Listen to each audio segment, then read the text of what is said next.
Okay, it is 6:30. I move to open the Marshfield Conservation Commission meeting for Wednesday, April 2nd, 2025. May I have a second? Second? All in favor? Aye. Aye. I just want to note that Governor Healy on March 28th signed legislation to continue remote participation of public meetings through June of 2027. So the hybrid model will continue. We have minutes from March 5th. I was not at that meeting, so I won't be voting. But were there any changes or edits? Or does anybody have any right now to note? I did not receive any. I move to accept the minutes of March 5th. May I have a second? Second. All in favor? Aye. Okay. Our first public hearing is 12 Idaho Street. In compliance with the regulations of Massachusetts General Laws, Chapter 131, Section 40, the Wetlands Protection Act, and Code of the Town of Marshfield, Chapter 294, Wetlands Protection, a public hearing will be held by the Marshfield Conservation Commission on Wednesday, April 2nd, 2025, to consider the request for determination of applicability filed for 12 Idaho Street. And the hearing officer is Commissioner Lake. Thanks, Frank. Mike, have all the administrative requirements been met on this? Yes, all administrative requirements have been met. Okay. Is there anyone here to present on this project? You can come up here and take a seat.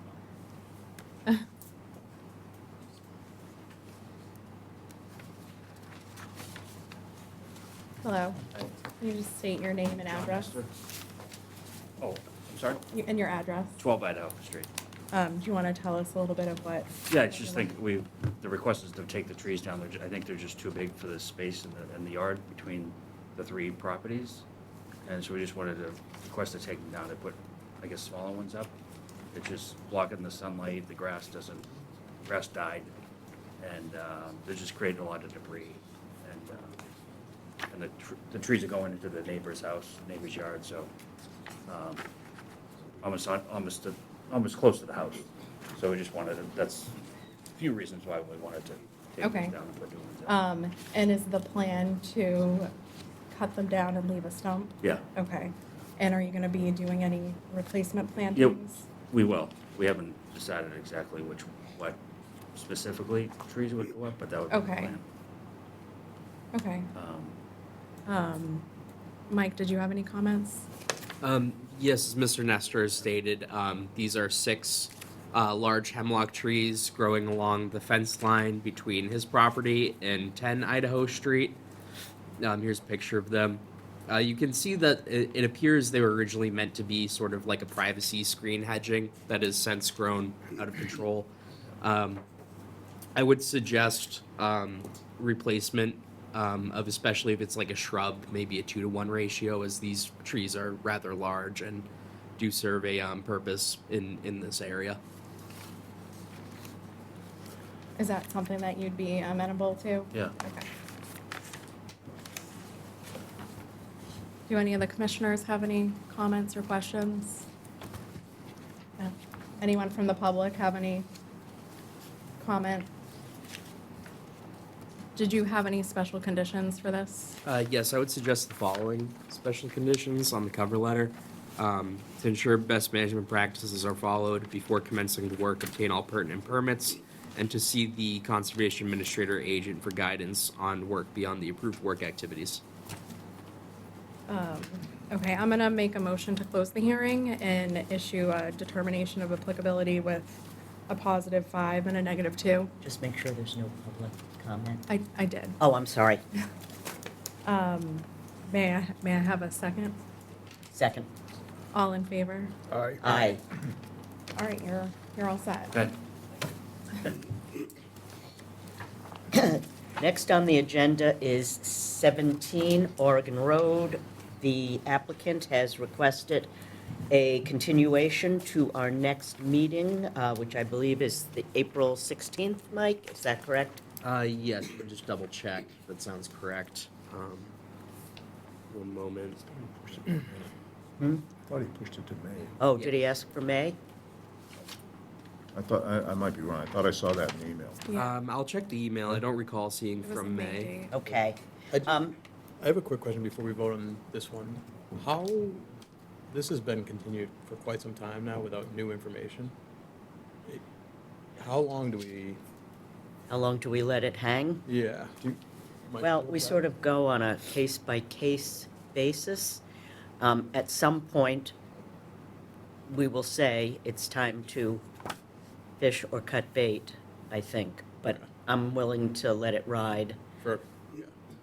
Okay, But yeah, you're right, we're not getting any new information, and So it says from John Zimmer's last email that the applicant will be down in Florida until April 17th. So I would assume from that he would request the first meeting in May. in May. Yeah. Thank you, John, you're right.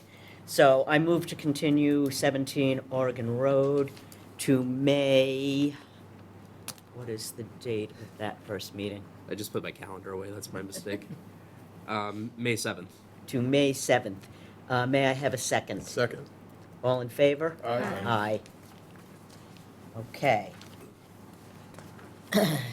Next, we have Town of Marshfield DPW on 80 Union Street.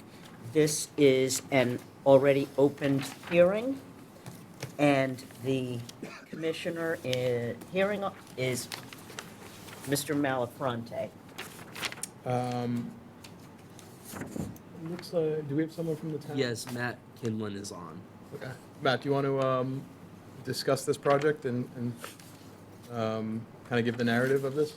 Yes, absolutely. So this property was purchased by the town and has since it's been vacant since its purchase, and we needed to get some asbestos work done as well as get ready to knock the building down. And the stream crossing got plugged up about, I think, probably a year and a half ago at this point, and washed the driveway away. So we had to go in there, we got permission from the commission to have a emergency situation where we went in there and put that crossing back in so that we can get the work done on the building and get the building knocked down.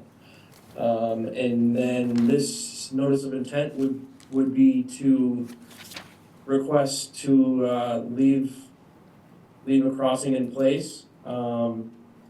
As of right now, this crossing that's in the pictures is just temporary. We had some work being done last week over there that we needed to get done, so we had the town highway go in and put this crossing in.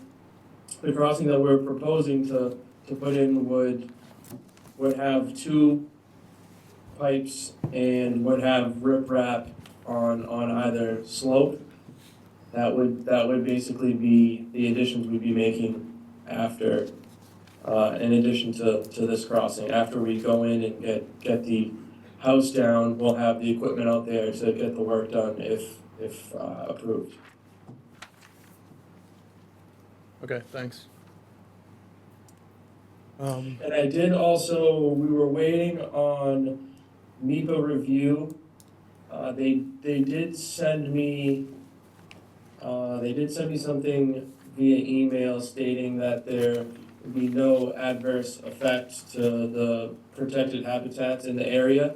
They just haven't issued a final yet because they are waiting on receipt of the check for the filing fee, which I sent out to them last Friday. So once they have that, they will send a final approval for their NISA review.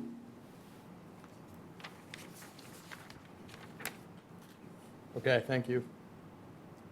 Do any commissioners have any comments, questions?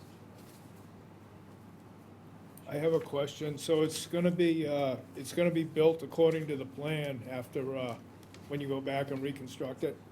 Yes, exactly. We put this in because we were kind of on a time crunch. We had asbestos company coming to do asbestos abatement of the building, and we needed to give them access to the property. So this is in for now, and we will get a second pipe in once we have our guys go and knock the building down. They'll have the equipment there, and on their way out, they can get a second pipe in there, and we have some riprap that we can put on each slope. So any of the material that isn't according to this plan will be removed and taken away? The- Yes. I had a follow-up question on that. Matt, you said that the temporary crossing was permitted with the conservation. Was that something that came before us prior under a separate? The temporary crossing was originally discussed as a possible emergency cert. However, there was some miscommunication there, and the Conservation Commission wasn't necessarily informed of of the work that was going to be done. Or, long story short, the Highway Division went out and installed the culvert that you can currently see on the property. And now it's proposed that this culvert on the right here is installed with the two 24 diameter pipes. Yes. Okay, so in short, no, there was no temporary permit? Or- Yes. In short, it was discussed that it could potentially come in front of the commission as an emergency cert, but there was no communication there to allow for that. Okay. Matt, I would like to see, I saw that the Division of Fish and Wildlife issued a memo, and they recommended that the crossing be designed in accordance with the stream standards, which we just made an applicant do as well. I would prefer to have an open bottom culvert. I don't know what the commission's take on it is. I also was out there today. It's a decent flowing stream. There was no hydraulic calculations submitted to support the design. It appears two 24-inch pipes might work, but I think larger storm events will likely be backed up with that design. So I would be open to seeing alternative designs with this crossing, similar to what we've made other applicants do recently. Well, in that vein, I have a question. After the structures are all demolished, is the intent of the town to keep this road open back that far? We wouldn't want anyone to just be able to drive their cars out there, so I think we would either want to install a gate or a bollard so that if people did want to access the property, I mean, there's some walking trails out there. I know on the backside of the property that would be nice to maybe have people be able to access that over there. But as far as vehicles, we would try and just keep that to emergency vehicle access. Because right now, there's no way for any emergency vehicles to get out there besides through this crossing. So if this crossing weren't there, that property is inaccessible to any emergency vehicles or anything like that.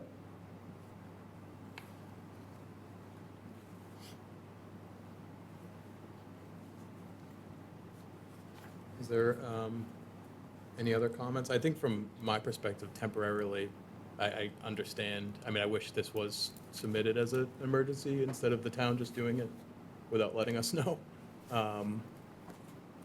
But I think I understand that the timeliness of it, they needed to do some work back there. But I think the final design needs some work prior to us approving of it, unless the other commissioners have differing views on that. No, I agree with you. Yeah, it's definitely like a flowing stream. I don't know if, I know Oh, Bert, yeah. Yeah, no, I went in there. I think Just similar. it would be beneficial to at least visit that possibility. Yeah. Yeah, I mean, I think you've got a point. We've done it in other Right. projects. Yeah, and I mean, the costliness of two RCP pipes versus an open bottom, it's probably a little bit more, but the maintenance down the line is probably Less. less, so. Yeah. I guess I, And excuse me, when you say you want an open bottom, I mean, I guess more or less what I'm visualizing is sort of like a bridge. it's like a three-sided culvert, yeah. It's not a bridge, it's a precast culvert, typically. Okay, yeah, I can certainly look into that.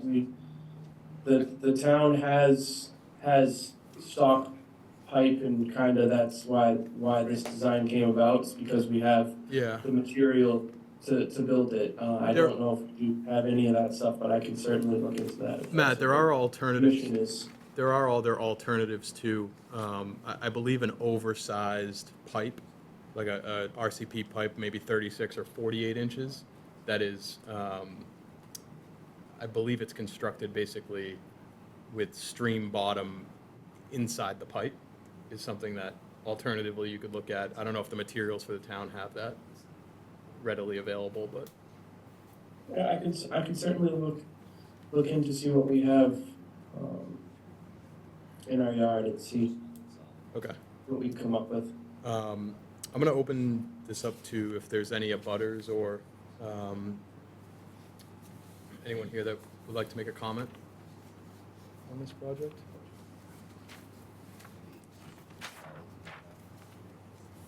Hearing none,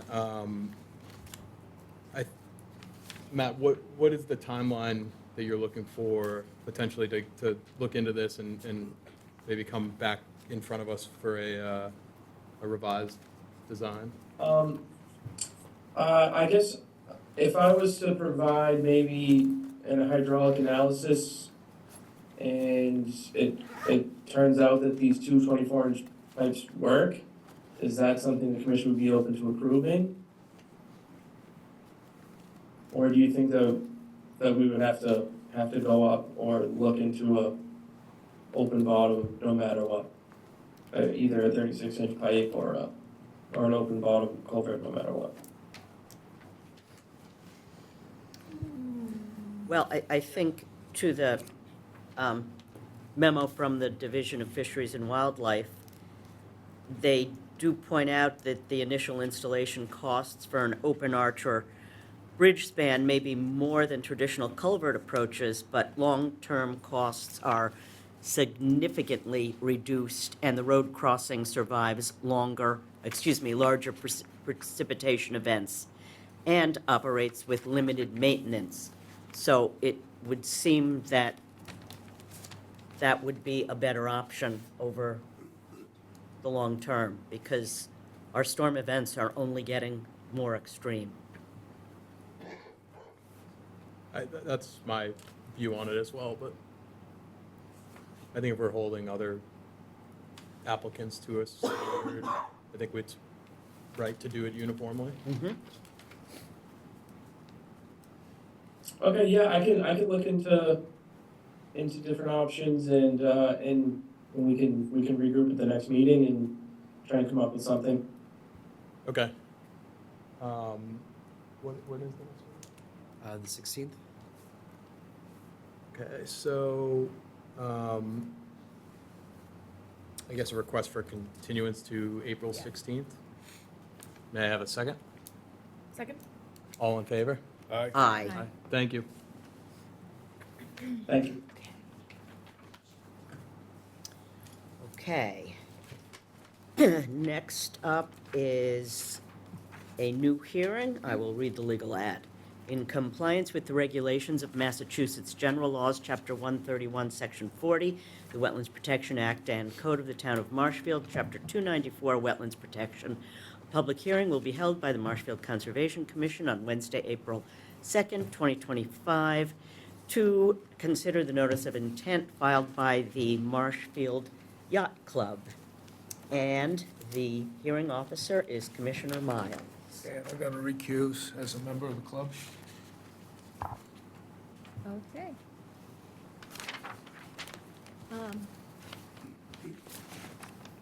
Thanks for coming in. Did you want to identify yourself and explain the project? Sure. I'm Pat Brennan with the Marshfield Yacht Club and PGB Engineering. This proposal is to raise the existing structure that's there, the clubhouse building, and reconstruct it up on piles. We've had several flooding events over the years, several claims with FEMA for flooding. So we're looking to, and the building's been there since 1954, so it's pretty much served its useful life at this point in time. One of the major floods that we had back in 2015, we had over $100,000 in losses that was paid out by FEMA. At that time, we decided that we're going to start looking at this project, and it's been developing since that time. Currently, the floor of the building, it's a concrete slab on grade. The floor of the building's at elevation 8. The current flood elevation there is 10. And that was changed by a letter of map revision in 2023. The 2021 flood maps had base flood elevation at 12, which is why our proposed floor is actually at elevation 14 to comply with the elevation 12 elevation. We don't want to go back down to 10 and have them change the flood maps again. So we're going to construct it at 14. It's about 5.5 feet higher than it is now. On the east, which is the river side of the building, and the north side, which is the Marshfield boat ramp, or the town boat ramp side, there's existing concrete and asphalt patio throughout that area. That patio will be removed, and some of it will be replaced with pavers they'll either be pervious or semi-pervious. They're going to be dry laid. They're not going to be mortared in place or anything, so even if they're not classified as pervious, there will still be a chance for runoff or water to get in between the bricks and into the sand below. The reason why we're going with pavers and not trying to replace with concrete is this is filled tidelands from years and years ago. So there is settlement out there, and we've had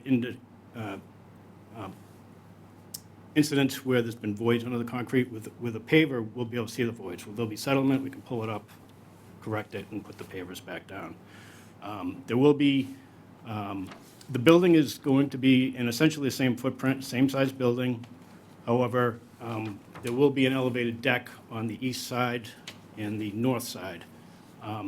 And that will replace most of the patio space that is used currently.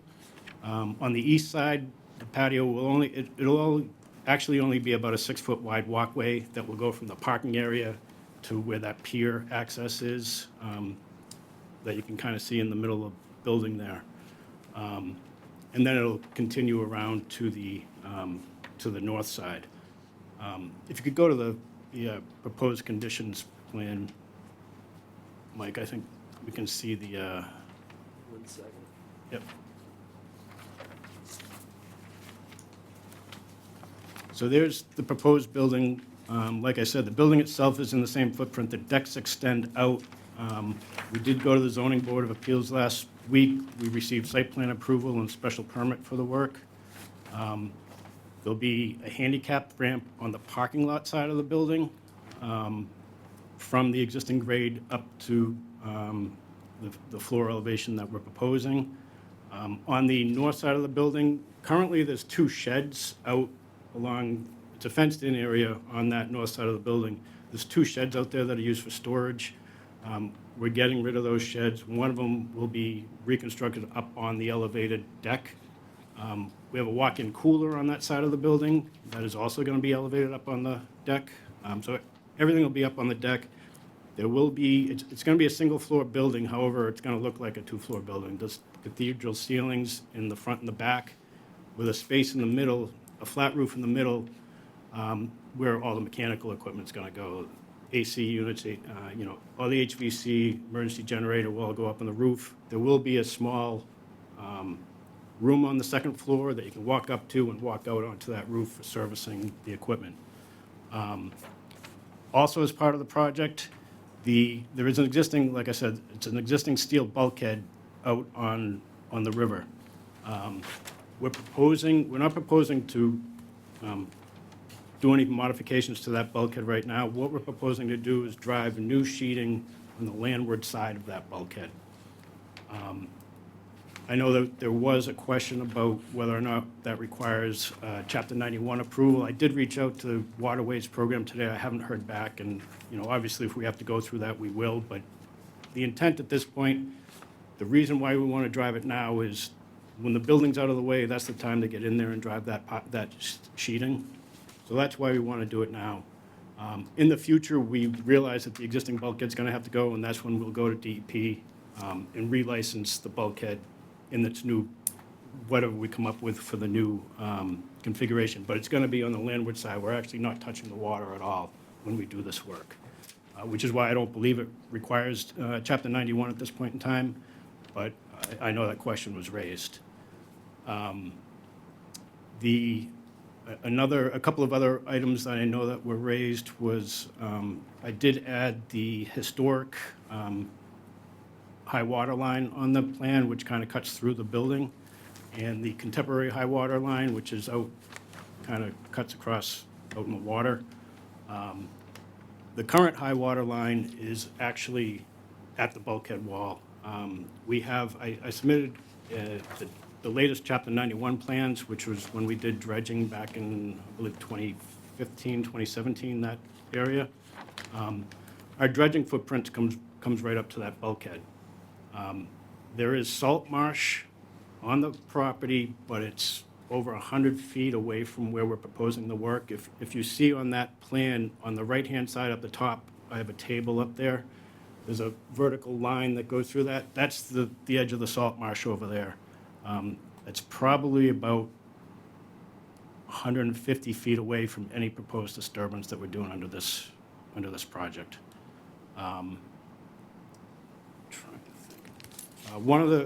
Another question that came up was about stormwater.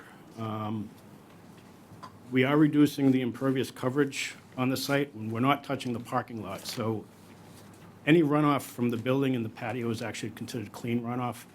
It's the runoff from parking areas and roadways that is considered runoff that needs to be treated.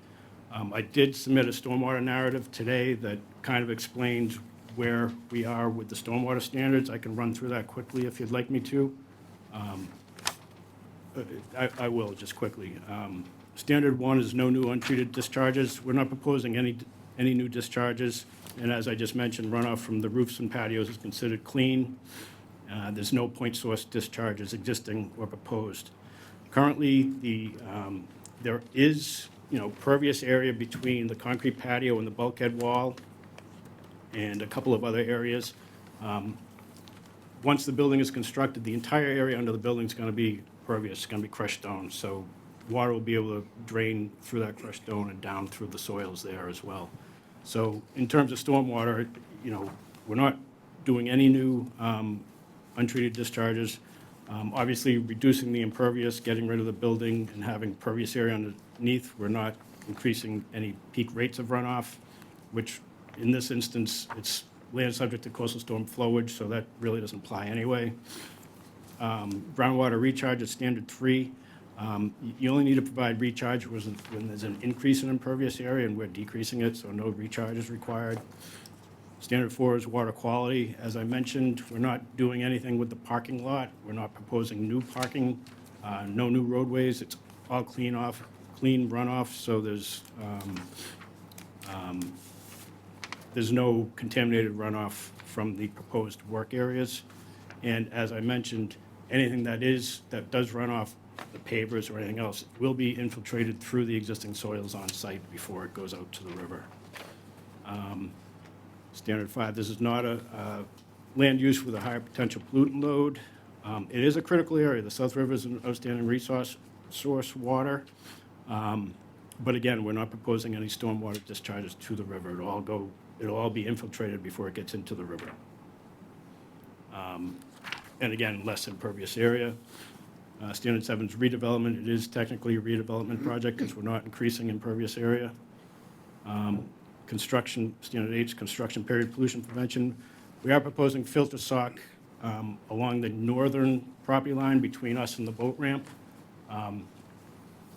What we will do, and what I said in my response to the questions and the comments, was that we will maintain a supply of filter sock on site, so that if there is an issue, we can get out there and address it ahead of time.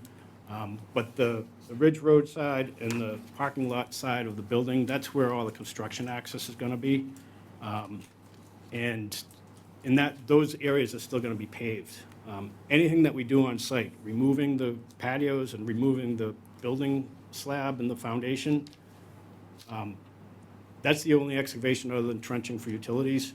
And once the slab and the patio is removed, the area is going to be lower than all of the paved areas around it. So there's really not going to be any chance for runoff to escape there, but we will maintain additional filter sock on site. If there is an area that looks like it could breach and there's a storm coming, we can get ahead of it and get that into place.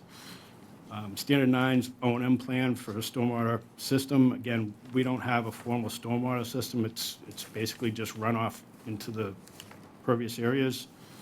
And then Standard 10 is the prohibition of illicit discharges. And there are no known or proposed illicit discharges on the site. I believe that covers most of the questions that were asked. I'll certainly entertain any other questions the commission may have. So I guess that's the end of the presentation. Thank you. Yeah, so I was the one that asked all those questions, so thank you for answering them. I guess the thing I was most keyed into was the additional bulkhead. Like, I was kind of hoping there would be like a section or a plan view so I could see like what the elevation of it is relative to the current Oh, yeah, so the bulkhead? existing bulkhead is at roughly elevation 9.3. It's almost 2 feet above the existing grade right there. There's a cap on it. The proposed bulkhead, we're gonna have, probably at elevation 11 is where we're gonna set the proposed. There is no standard because, we can set that at, like I said, the base flood elevation's 10. It doesn't matter if we put it at elevation 10 because the water's gonna go around it, come from the boat ramp and Ferry Street and everywhere else and get in there. So the elevation really doesn't matter. However, we are gonna set it at a higher elevation than it is now.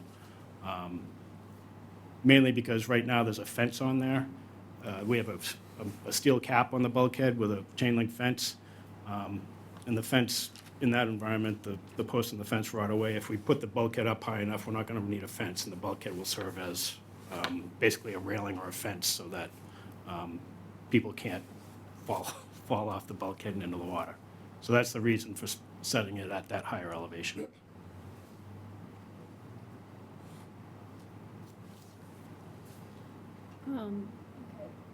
So on the plan, it shows that it only goes along that one front stretch. Like, why wouldn't you wrap it around? It will parallel exactly what's there. It does return basically 6 feet on this end, and I believe about 10 feet on the far end. And what our goal is to find sheeting with the same profile as that sheeting, so that we can drive it basically right along the back side of it. If we can't find the same profile sheeting, we'll just drive it, that foot in back further, but it's gonna be right behind that existing sheeting.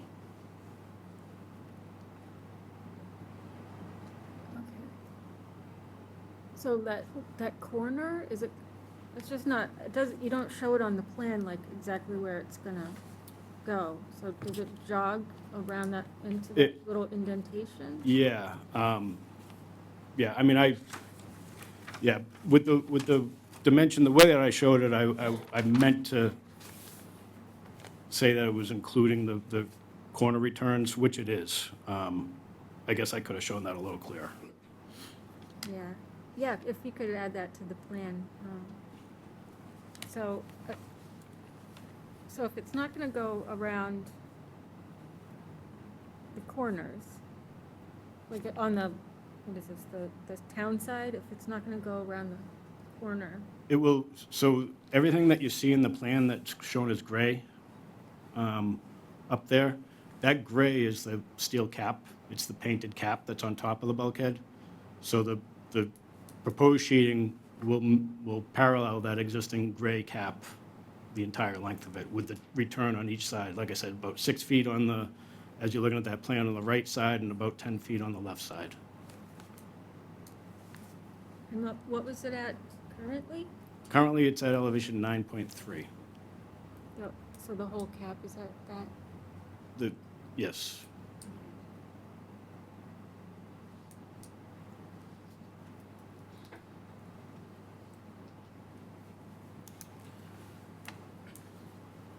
Yeah, I'd really like that to be shown on the plan, especially a section, like a cross-section view, to show what the current elevation is and the proposed elevation. Because if it's gonna remain at 9.3 on the other ends,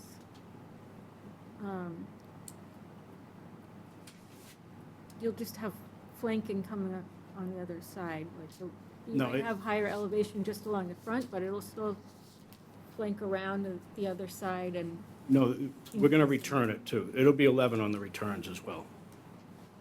okay.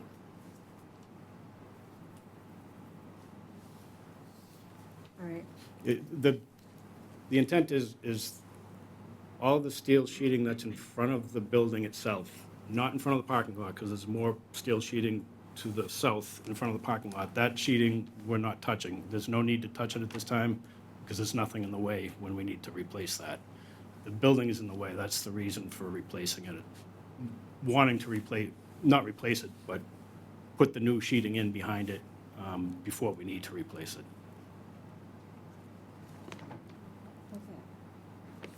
okay. Like, if you can go back to there's a picture of it, The picture of the steel pile?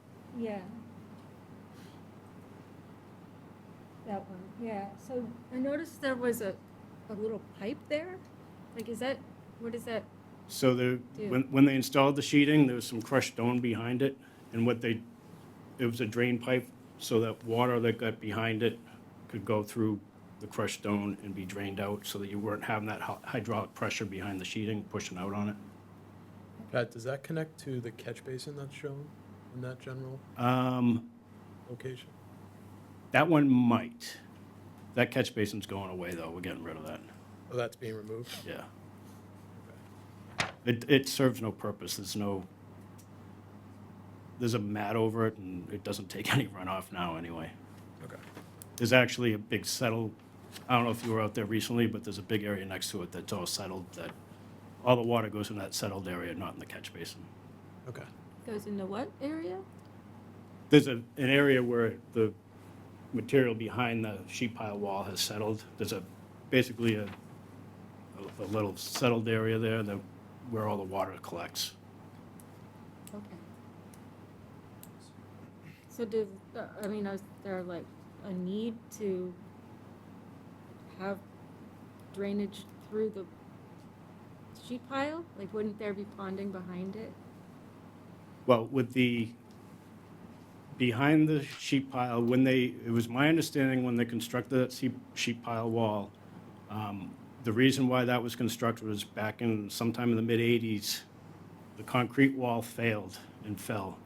And they went in and pulled all the concrete pieces out and put in the steel sheet piling, and they backfilled it with sand. So it is all sand behind it. Sand and, some crushed stone, but they did want to put some drainage behind it to try to relieve that pressure. And I think, I'm not sure if the catch basin is connected to that pipe, because that pipe's really small for a catch basin. It could just be a leaching catch basin. I can check into that and look into it further, but there's no reason for the catch basin to be there when it's all sand anyway.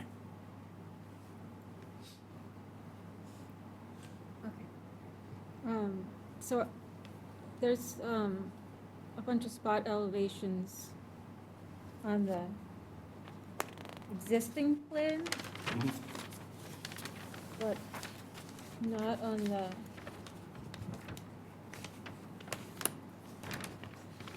proposed plan, or is there? No, I didn't, I only left them on the existing plan because we're not proposing to change any of those elevations. Those elevations will remain. The only reason why I didn't keep them turned on the proposed plan is because there was a lot more stuff on that proposed plan, and I didn't want it to get too busy. I mean, I can certainly turn them on and keep Yeah, them on just there. put them on the proposed plan so that we know that the grade's not gonna change. Because there's no change proposed in the topography, right? Correct. No, It's pretty flat now. it's very flat. So there are these little symbols that look like geotech, like were borings done there? Yes. Okay. So the borings, because one of the questions was whether there's going to be footings for the piles. When we had the borings done, the virgin material is between 13 and 15 feet below grade. So it's not economically feasible to dig down to that elevation, try to put footings in, and then put concrete on top. So we have to actually drive piles down into that virgin material. So it will be driven piles. Okay. And, you'll be driving the sheet pile as well? Correct. Okay. So the only trenches are gonna be for the utilities, That's correct. correct? Okay. And I think the other, I just noticed there was like a lot of sewer lines, like. Yeah, so there's two septic systems on the property. The original septic system is located, the leaching field for it is located under the paved parking lot. The club did an expansion of the marina in 2007. When they did that, when they went to get their marina permit, the Board of Health said that septic system wasn't large enough to serve the full marina. So at that time, we added a second septic system, so the flow was split in the building. So part of the flow goes to the new septic system, part of it goes to the old. Okay. And the new septic system is what you see down in the gravel area on the right side of the plan. That's the new leaching area. Okay. New in 2007. So the one that's next to the building is still in use? Correct. They're both still in use. Okay, both still in use. And then what about the tight tank? The tight tank, DEP required us to put that in when we put the new septic system in and the new floats. What that's for is we have a portable pump out in that shed there. Oh, okay. Nobody ever uses it, but it's there if somebody wants to use it to go down to the boat, and then they dump it in the tight tank, and the tight tank gets pumped. Gotcha. Okay. All right, almost there. All right.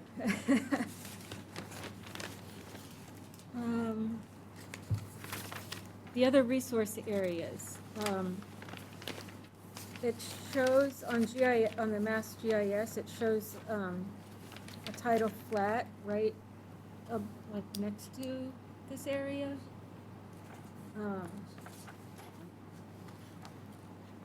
didn't know, I mean, I went out there, but the tide was high, so I couldn't really see. Yeah, I would What's consider there? that more of rocky intertidal shore. That's pretty rocky over there, between the mean low and the mean high water. I wouldn't necessarily call it tidal flat. Can you point to where, It's She's just on referencing? this left-hand side here. okay. Over by the boat ramp. I can also pull up the state mapper, which we're referencing as well.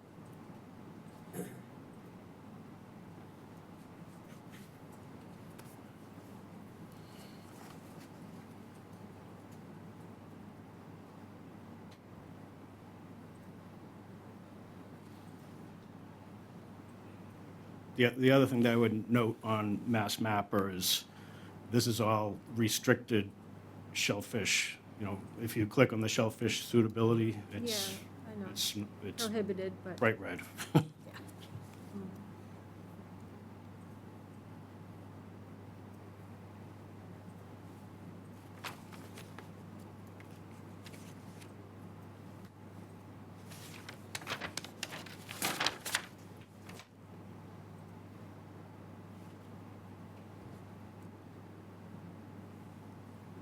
So this dotted area here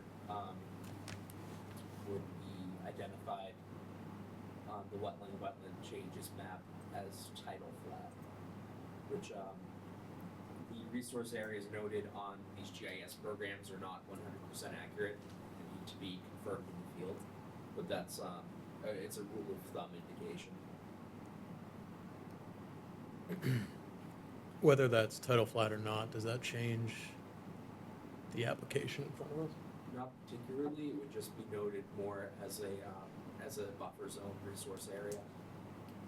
Is it worth just adding it from GIS and putting a buffer just to, Yeah, I mean, I could add it. It's, I mean, our, the work's all within? our buffer is the bank of the river, which is closer in than that Right. anyway, so.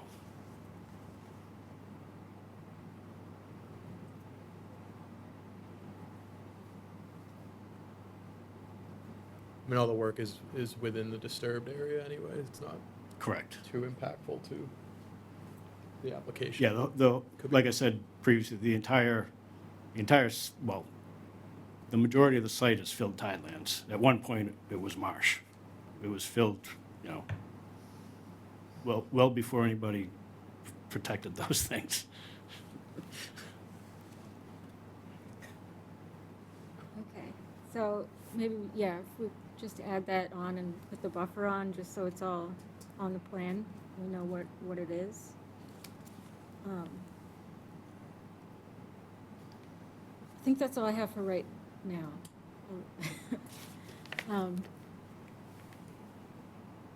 The commissioners have any other questions, comments?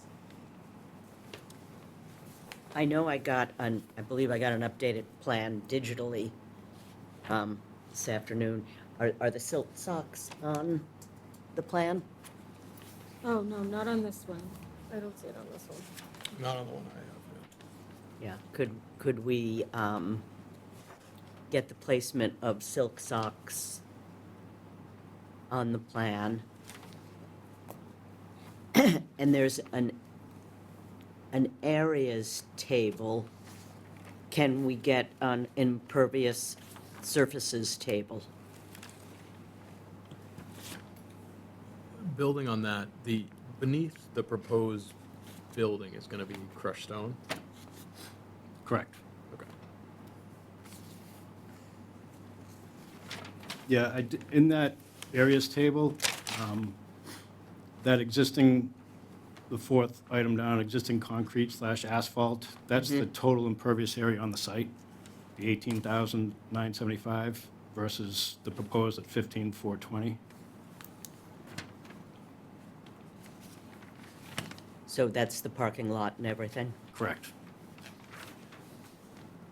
Yeah, if you could just give us the building now versus the new building, because you're going down in impervious surface if the whole underneath of the building is open and pervious. Right. The first item under there, I had the existing at 3780 and the proposed at 3695.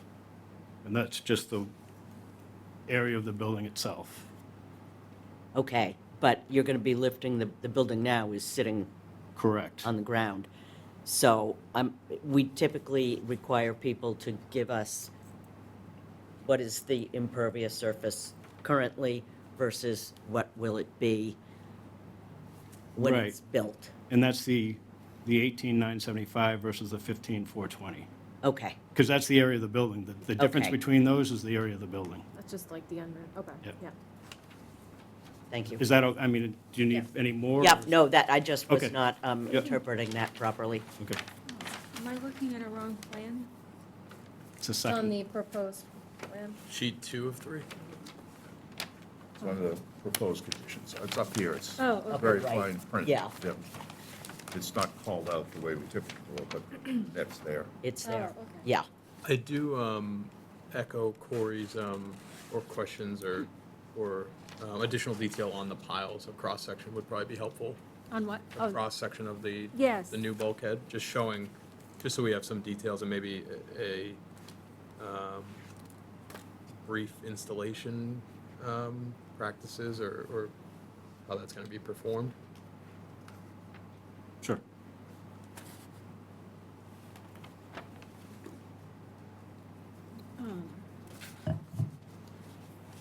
Okay.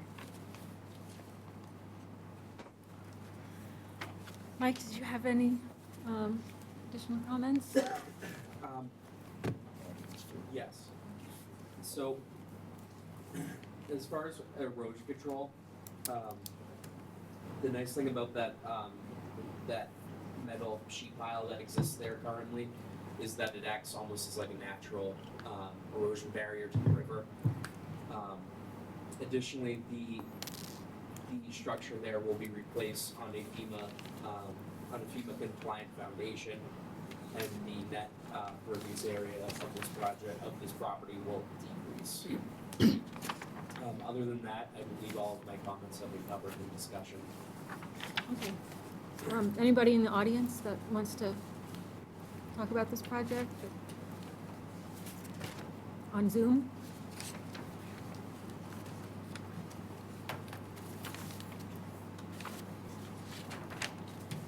Andrew Stewart raised his hand. Hi, thank you. Yeah, Andrew Stewart, Building Commissioner. I've worked closely with Pat on this project. They actually invited me to come and speak to them to kind of try to convince the membership to do it and elevate the new building.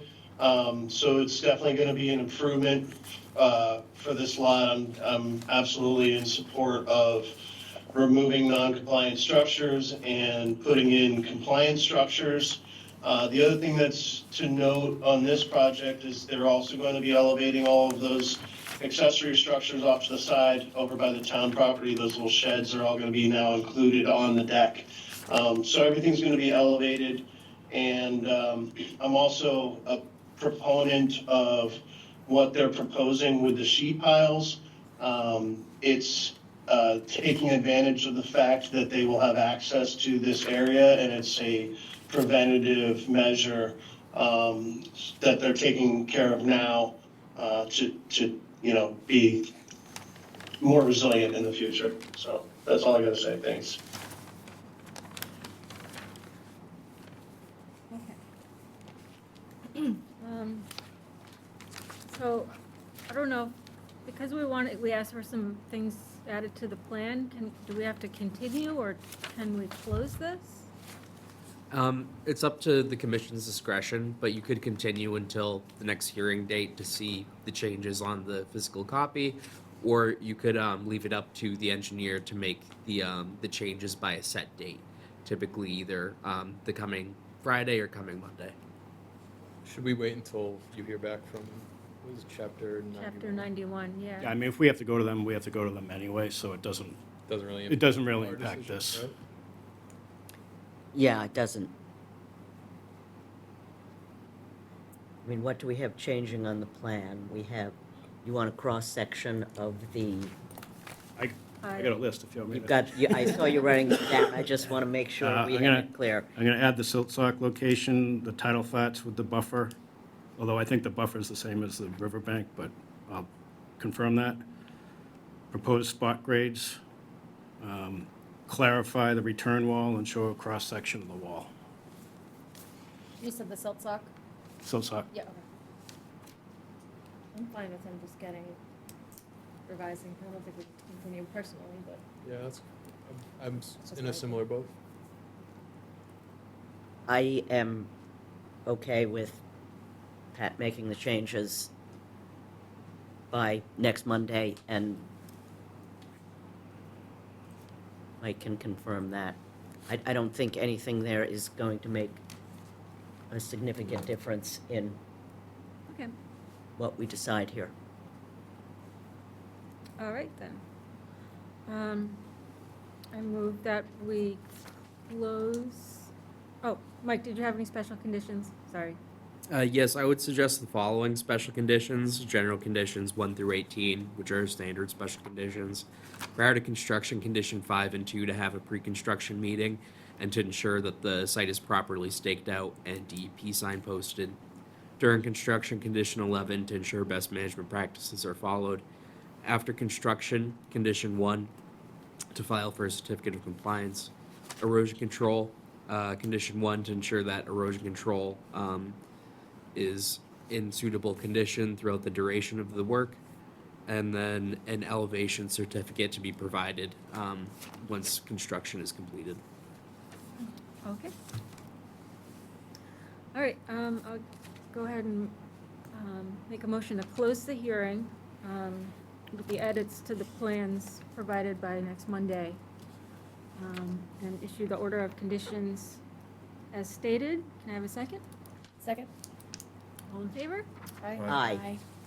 Thank you. Okay, thank you. You see Bert out there? Send him in.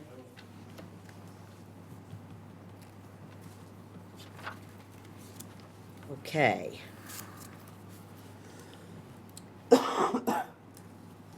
Just going to wait for Vice Chair O'Donnell to get back in. Okay. All right, our next hearing is another new one.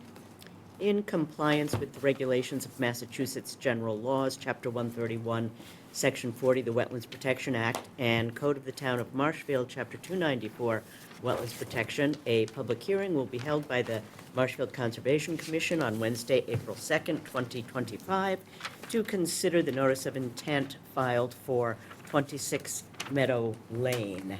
And the hearing officer is Commissioner Platt.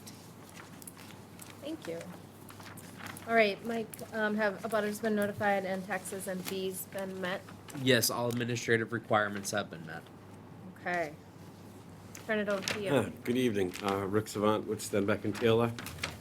So what we have here is a residential raise and rebuild project. You just saw the picture of the existing home there.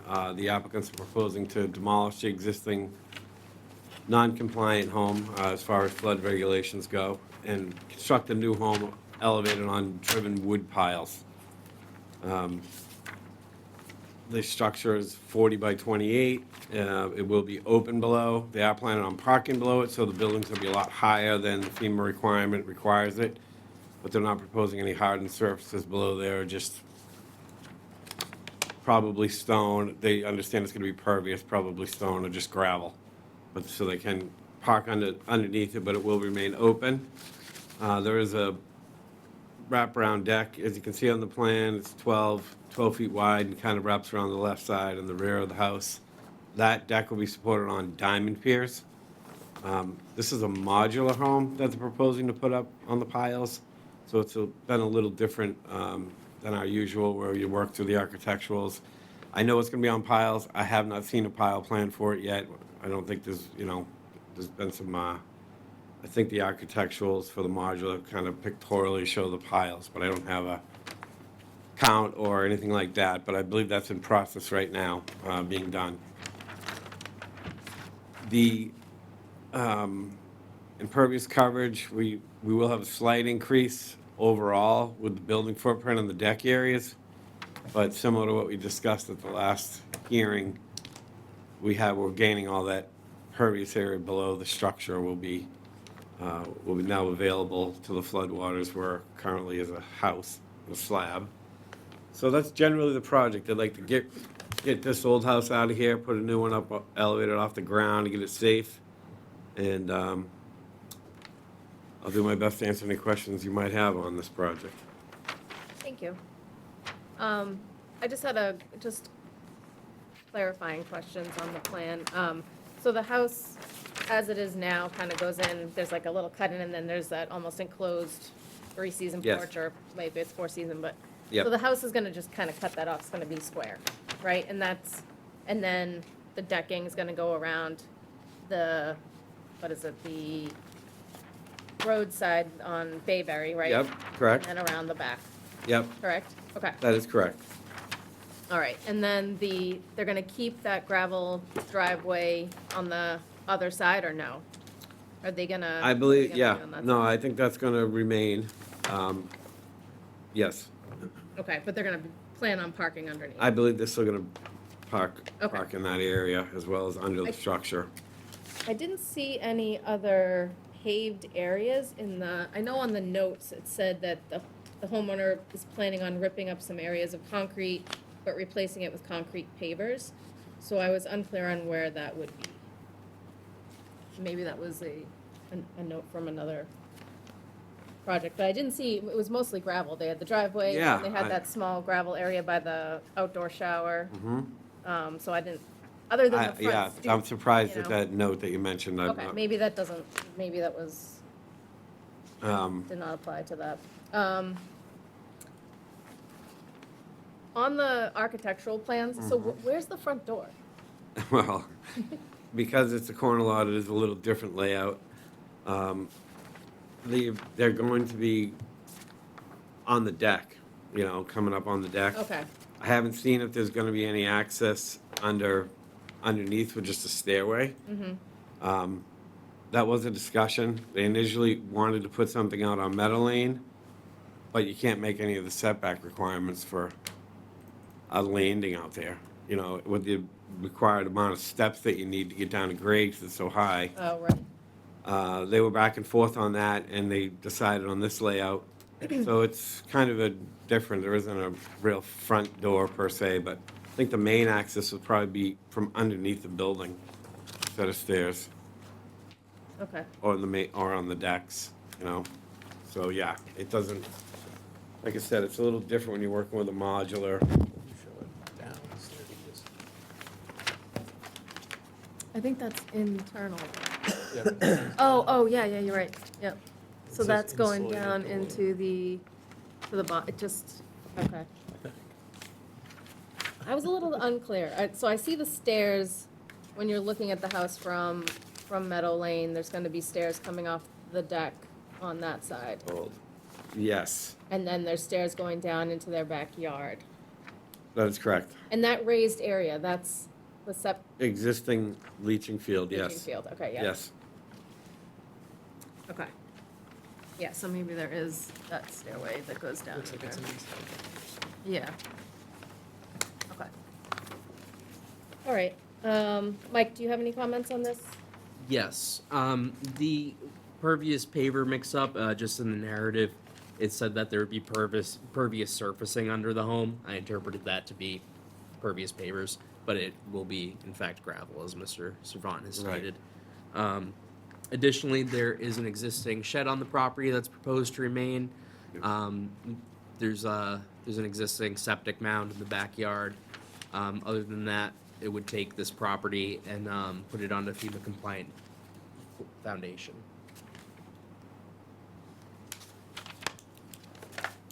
All right. Do we have any comments from the other commissioners? Any comments from the public? Anyone on Zoom? Okay. There are, I think the building commissioner had a comment. Let me just double check that. I thought there was something here.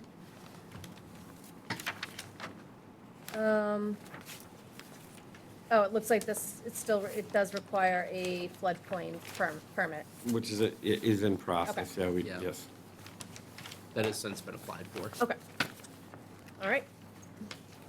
Oh, and may I, with special conditions? Oh, yeah, of course. I would suggest the following special conditions. General conditions 1 through 18 are standard special conditions. Prior to construction, condition 5 and 2, to ensure that a pre-construction meeting is held and to have the site properly staked and DP number posted. During construction, condition 11, to ensure best management practices are followed. After construction, condition 1, to file for a certificate of compliance. Erosion control, condition 1, to ensure that erosion control is in place and in good condition throughout the duration of work, and to provide an elevation certificate at the end of construction. Thanks. All right, I move to close the hearing and issue the order conditions that Mike stated. May I have a second, please? Second. All in favor? Aye. Aye.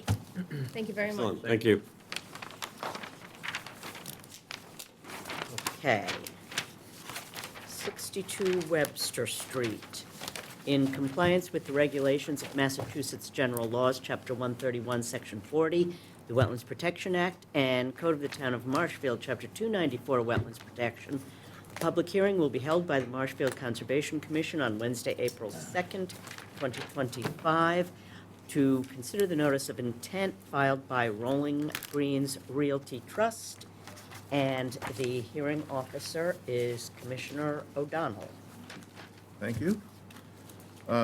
Michael, butters have been notified, taxes confirmed. Is there a DEP number? Yes, That- all administrative requirements have been met, and the DEP number is SE 423121. Okay, all right, so that's been confirmed, okay. All right, Dana?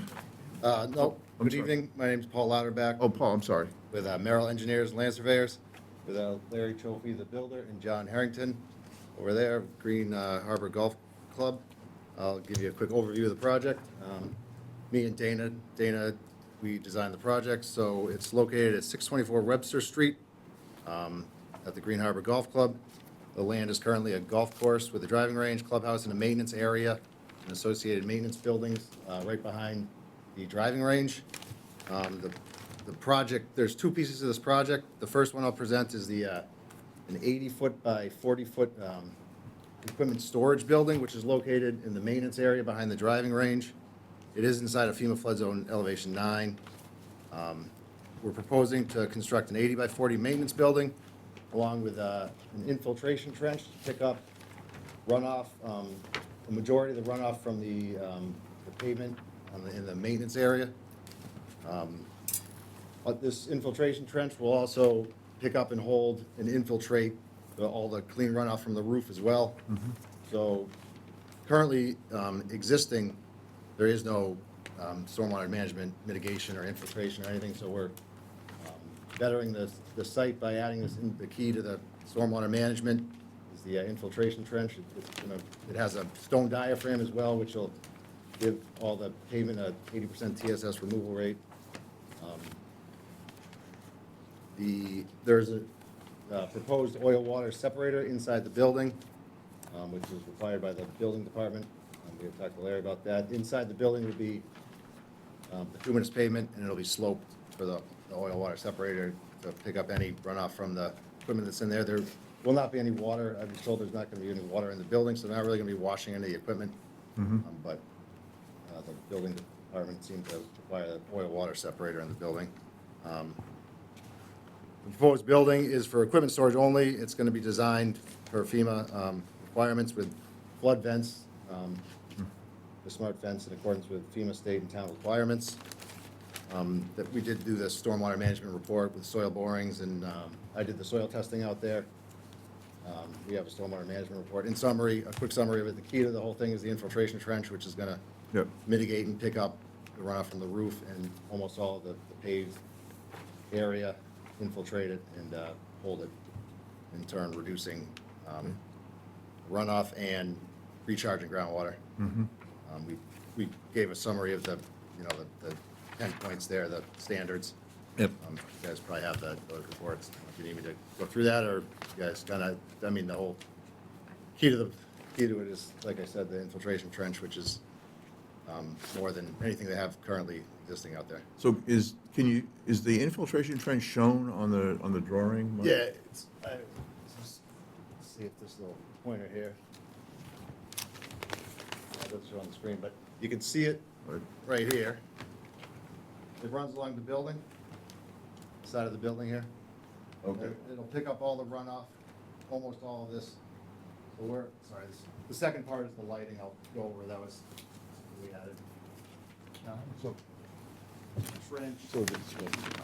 So that's on, okay, so that's on the driveway side. Yeah, it's right here, so everything kind of slopes this way, it all slopes towards the wetland. The wetlands is on the other side. Currently, everything's Okay, that's what I sloped just that wanted, way. yep. And right now, and proposed is gonna be the building, which is gonna reduce the amount of pavement on the site. Yep. Clean building runoff.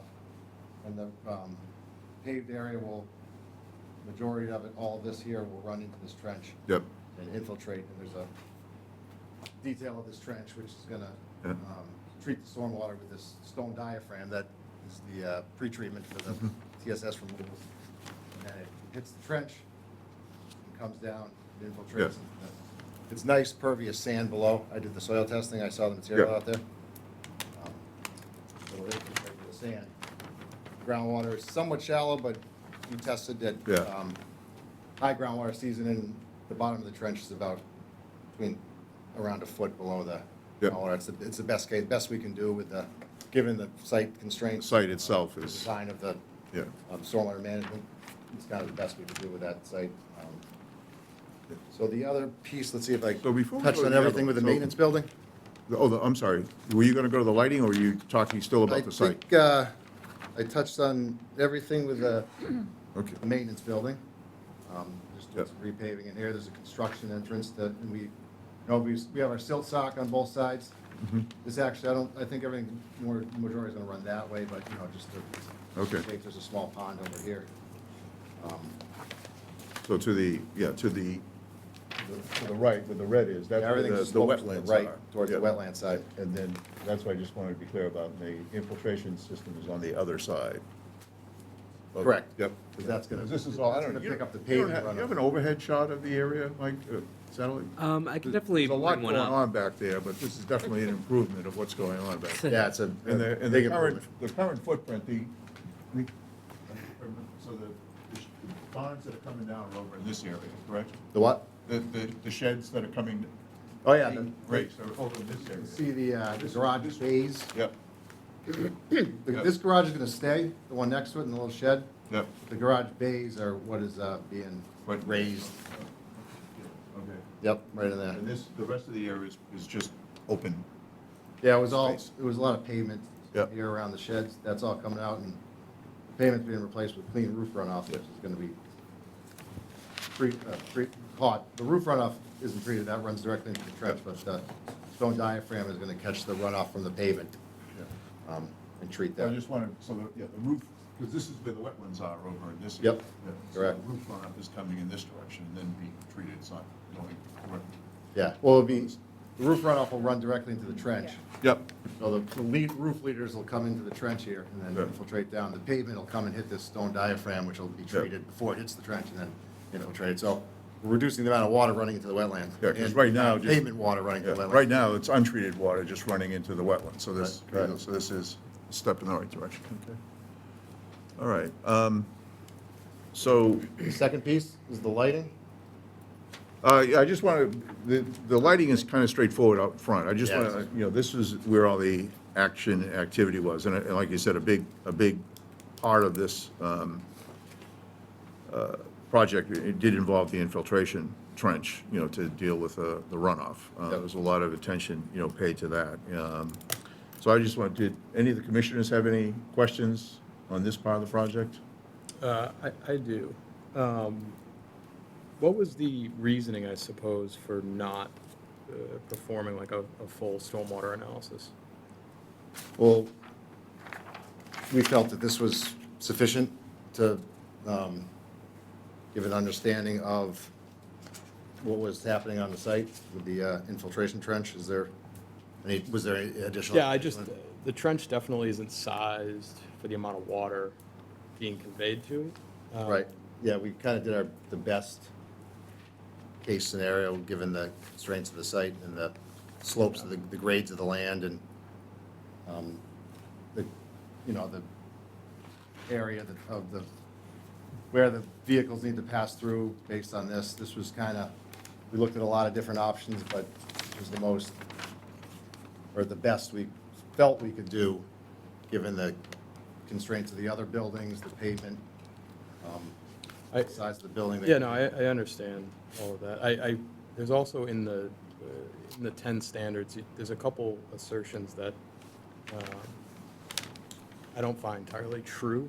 I think they just should be addressed. At Standard 2, you said that Green Harbor River is a large water course subject to tidal action, so the Mass Stormwater Handbook does not require post-development peak discharge rates. I don't think this isn't in the riverfront area of the Green Harbor, is it? And if it is, then Don't believe so. the NOI wasn't submitted correctly, but, so I don't think that's necessarily true. I understand it's in that drainage basin, I suppose. But, and I also don't necessarily agree The with that. runoff runs to the Green Harbor River. So Right, My I mean, you understanding is can't, that, if it's in the watershed, that doesn't apply. And then the stone trench, the separation of groundwater is only like a half a foot. I understand the site constraints with this, but I was curious if there's alternatives, because I truthfully, in high groundwater times of the year, there's not gonna be really any infiltration that happens in that.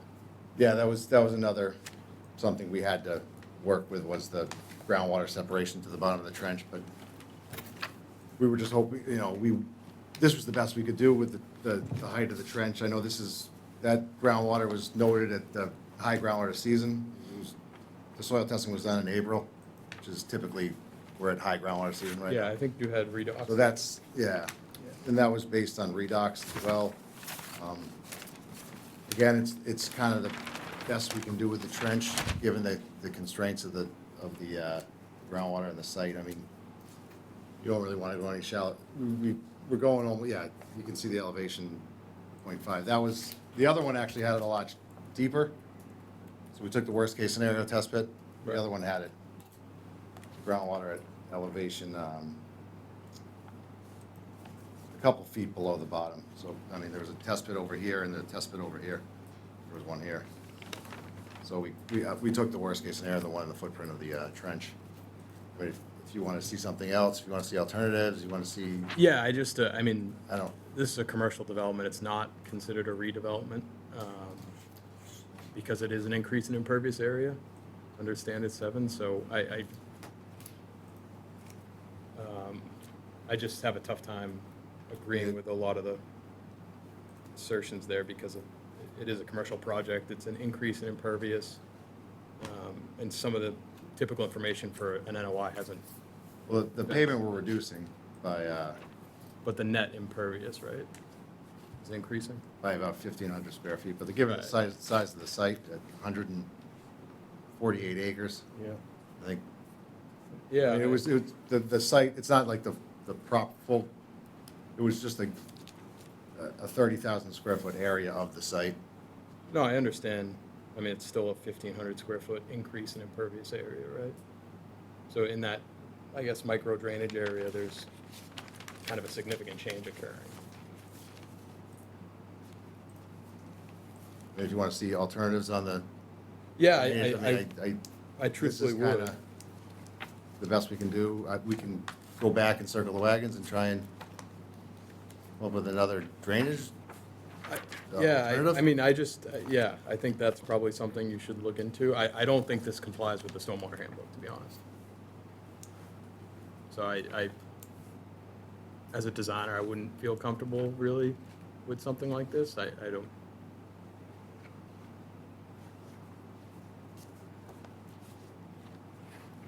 I understand some of the site constraints, but I think it's the maximum extent practicable. I don't think necessarily this design is the maximum extent that could be done with this. Yeah, if you'd like us to, I can go back to the office and I think that's, look at an yeah, alternative. that's my take on it.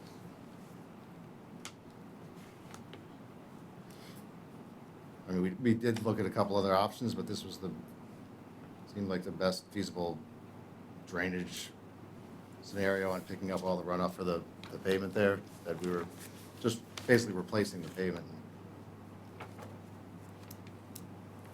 Or we're resurfacing the existing pavement. Is gonna increase the stormwater management that is currently on site. But, I mean, we can take a look if you'd like, if that's what you guys. That's my take on this. The other thing, where it's stormwater, we could ask the town engineer to review it. Yeah, I mean, they didn't submit any calculations. The trench isn't sized accurately. There's no volume calculations at all. There's nothing for him to really review besides the 2 pages of the justification, but beneath each standard. Yeah, normally when I see the stormwater reports, you have like the graphs that Yeah. show like the Yeah, that's, HydroCAD. yeah, that is something that we can do that if you like. I think it's a requirement. I think this needs to be designed in compliance with the stormwater handbook. It's an NOI, right? Right, It's a commercial project, not a redevelopment, yep. so, So it's not considered redevelopment? no. Well, Okay. we were under the impression it was considered redevelopment. It's an increase in impervious surfaces, right? Which standard 7 of the stormwater handbook is only a reduction of impervious surfaces. Yeah, we can resubmit, and we would have to revise the plans and resubmit. So what you want to see is the analysis, Yeah, I think, I just think data. it's kind of an incomplete NOI submission. Or we for could, commercial we actually development. would include the analysis of this infiltration trench and show that, Yeah, I think. how it I mean, functions under the additional calculations that you want to see. Right, and I think the calculations will So support that it's undersized significantly. don't we need to see like certain storm periods, like of return? So, Yes. Like do we have a specific amount in our bylaw? Like, Yeah, and it's in, I would assume it's in the bylaw, but it's also Yeah, I believe so. an NOI for a commercial development needs to Yeah, meet the stormwater handbook, or be designed in compliance with the standards, so so it needs to show like the 2-year storm, 10, 10, 100. or is it more like 1 inch in 24 hours? I mean, it's 2, 10, and 100, I believe. Yeah, we can Yeah. provide all that, we can. But get obviously, that there's, information. as you've indicated, there's obviously constraints with this. I just think, That was the reason Yeah. why we looked into that, and we submitted, this is how we submitted it. We didn't submit all that information because of the constraints of what was there. But Right. we can provide all that information if you'd like to see that. I think it's needed, yeah. Yeah, we can pull that all together and get that to you as soon as possible. Okay, and Yeah. then that will validate whether or not this infiltration system is sufficient? Is that your concern, that the infiltration system may not be sufficient? It's just there, I have concerns without calculations that this is actually an increase in peak flows. I'm less concerned about the TSS removal because it is an existing development. You're obviously not gonna bring the whole site into compliance with a standard like that. But the peak flows and the recharge of this is something, obviously, I understand you're increasing the recharge volume on the site. Because that was the whole way we looked at this, was that we're trying to do the best we can with this site. We know, we obviously have been doing this for a very long time, and we know everything you're talking about. That's what we do all the time, but we felt that we weren't able to create, like, if we wanted to size an infiltration to catch the 100-year storm, it would take up the whole, it wouldn't fit on the site. This is Right. kind of what it's better than nothing is what we're kind of doing, I know we need to, I guess we can submit the calculations to show that this might not hold the 50-year storm or the 100-year storm, but it will, once that storm comes, it's gonna overflow, and it's gonna flow overland to where it currently does. It's just, we can't, if we wanted to size the system based on the stormwater handbooks, it would just be enormous, and it wouldn't, you'd have these, and plus the separation of groundwater, we can't do, because when you size those systems, it could come up with an arched Coltech system that's 4 feet deep, and half of it's gonna be under the groundwater. The groundwater's, I think we showed it at 3 feet. The groundwater's pretty shallow in this area, so there's nothing we can do about that. So if we actually go back and spend some time and try and design it in accordance with the handbook, it would be something that was so large and so almost like unbuildable. You wouldn't be able to construct such a system based on, you'd have to. I just don't have your think- huge yeah. Coltech chamber here and the Coltech chamber here. Those massive fields. I get it. It just wouldn't be. It's not feasible, and it's not. I just think that Possible. calculations supporting that, and also, I don't think that design is the maximum extent practicable. I mean, a stone trench is relatively,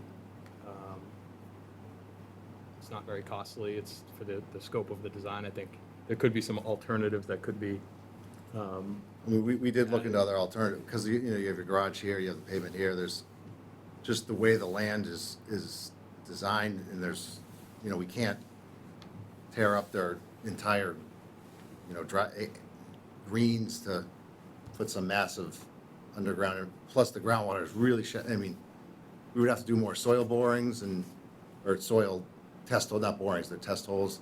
If we wanted to put show a big system here or a big system here, we'd have to go back out, do more test holes, figure out where the groundwater is, if it's deeper, and it would probably end up being really shallow in these areas, and you'd end up, I mean, this was kind of we know what, I know what you're talking about, we know what you want to see as far as the stormwater handbook and management, and all the details on that, but this was our best effort. Here, I can go back and talk to Dana and see how we want to approach this. Maybe we could, Yeah, I think that. right? I mean, I don't, Maybe having the town how you guys want us to weigh in on it, I guess. address Yeah, what you'd like to see with, I think that might work.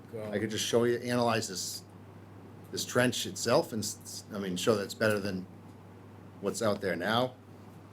Now it can, Yeah, I when it's not a redevelopment project, that's where I'm kind of getting hung up on it. It's not just making it better than what it is. You are supposed to be in compliance with the stormwater handbook.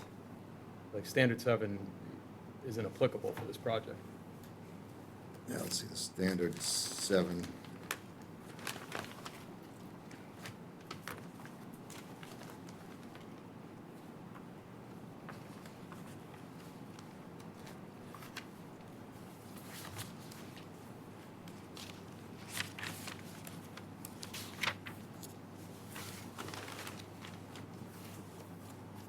To the maximum extent, they do mention to the maximum extent practicable.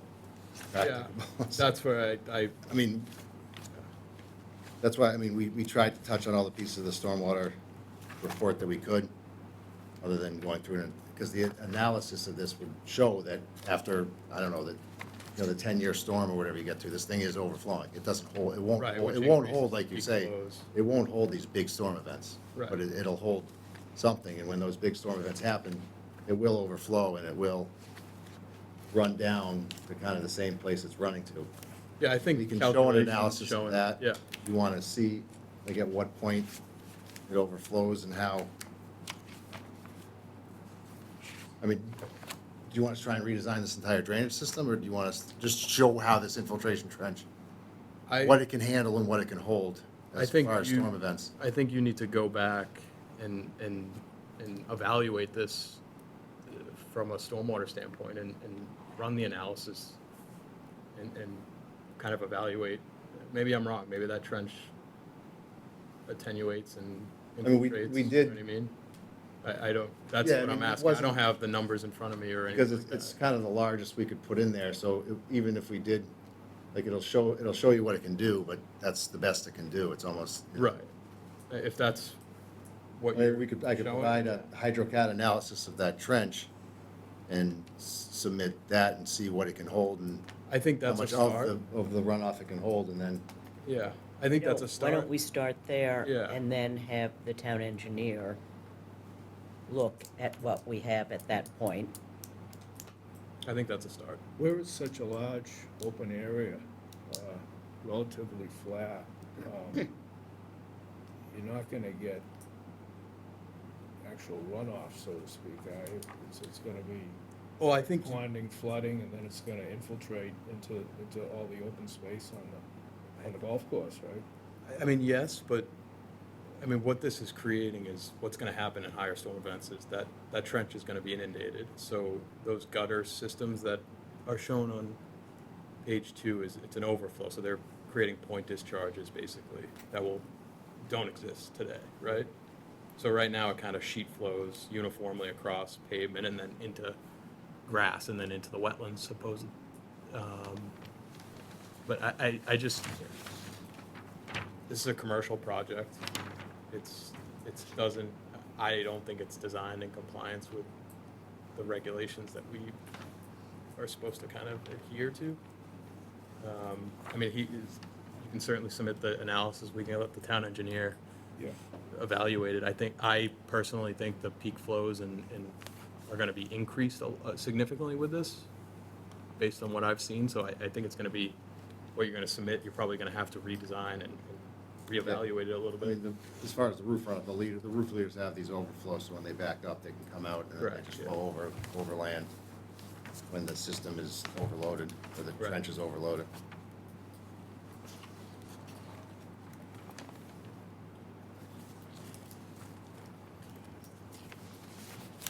So that was the question that was asked right before the meeting started, when we were talking about About stormwater the analysis. art club project, you know, that did this project need to be reviewed by the town engineer for the stormwater management system? This project, you're saying? Huh? This project? Yeah. Yeah. Yeah, because it came up with the art club project. Right. But then I wasn't thinking of it when I was reviewing this project. Yeah. But then I asked the question, you know, this has a lot of stormwater management. And if you look at the Infiltration system. If you compare the two, they're kind of completely different. No, I know, but it was more just a question of what needed, and because this increased the pervious area, Yeah. then that's what sort of set off the thinking that it should be reviewed. I think so, yeah. Yeah. Yeah, well, the other one was redevelopment in land subject to coastal storm flowage, so it Yeah. has, I'm not an expert on stormwater reviews, but I think it doesn't have to meet the same standards, Correct. right? Right. Okay.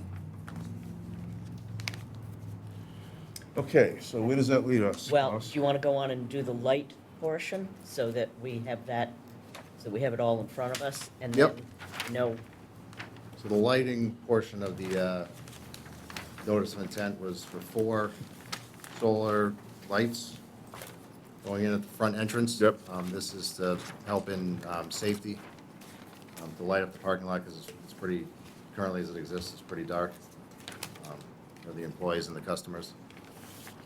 So really, it's just the installation of 4 solar lights with the bases, the locations shown on the plan.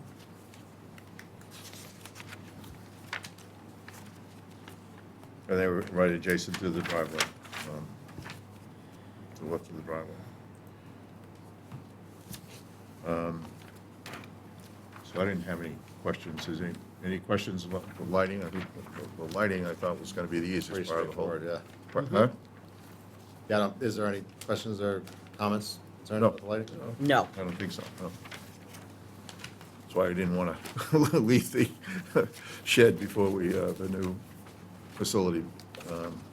So, what's now the process, Michael? We're gonna, Yeah, just to get an understanding of what you'd like us Continue to until do. the next meeting, pending additional information that the commission may want.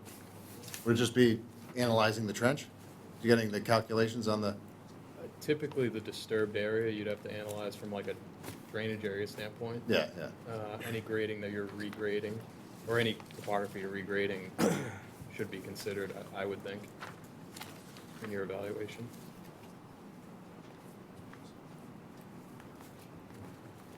And to be consistent Yeah. with what we've done in the past, Mike, probably have the town engineer review it.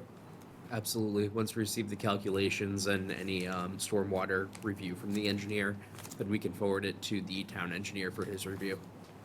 So we don't want him to look at this current plan, we want to wait till we get the new information, correct? Bring in the town engineer. That would be up to the commission, but yeah, if you were I think it'd looking be for the alternatives. conclusion would be the same, so. We would come back to another meeting, Another hearing, but we're gonna and we'll get you. get the new revised information. Documents. Okay, Yeah, I'll send them all over to you and perfect. electronic, and then depending on when we get them in, we'd get another meeting date. Yep. Yeah, we can, if you get them in relatively quickly, we can do the next meeting for the 16th or the first one in May. But they have to be due the Friday before the upcoming meeting. Friday before the Wednesday meeting. Yep. And the lighting, but the lighting piece is, Lighting you can piece approve is that, fine. and that can be built and constructed. Right, no one has anything, yeah, nope, we're good to go with the lighting. All right. So before we leave this, is there anybody in the audience or the public that had any questions or comments about this project? Up, okay, I didn't want to, okay, why don't you come forward and state your name and, I'm Todd Alley, 12 Freshbrook Way. If you could speak into the Outright, microphone, can you- sir. Can you go to the mic, please? Yeah. Todd Alvey, Freshbrook Way. I just have concerns about how bright the lights are and which way they're facing. Did you, you'll address that, or? There was analysis I sent to you that showed the lights they are designed to just shoot down, Yeah. just enough to light up the roadway. Yeah, we have, this is kind of the specs of the lights. I think it would be this. There's a lighting analysis too that we have from the board that showed the amount of light. I couldn't explain it to you, sir, much, but that was the light on the driveway. But they are just facing down the light up the area is the light. Yeah, they're downward, they direct straight down, downward facing. You can provide that, I guess, the lighting analysis. That's probably what's-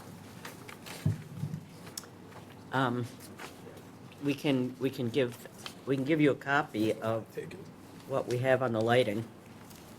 so currently there is no lighting on the driveway?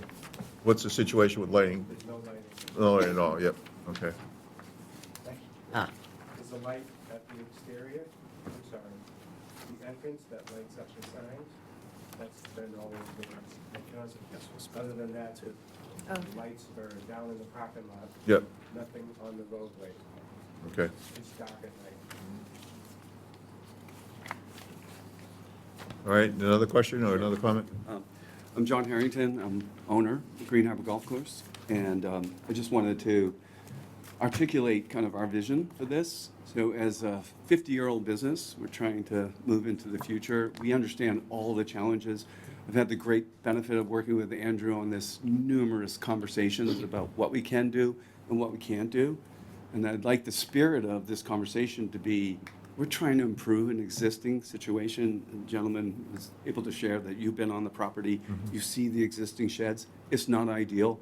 Everything that you're talking about, sir, is not perfect now. We don't have any kind of abatement for oil and otherwise. It's not perfect. So we're electing to improve the property at our own expense, at great expense. It's not a return on investment for us. We don't get any generate revenue from building a new barn or facility. It's to preserve and to create a better environment down there, safer environment, and we're doing the best we can.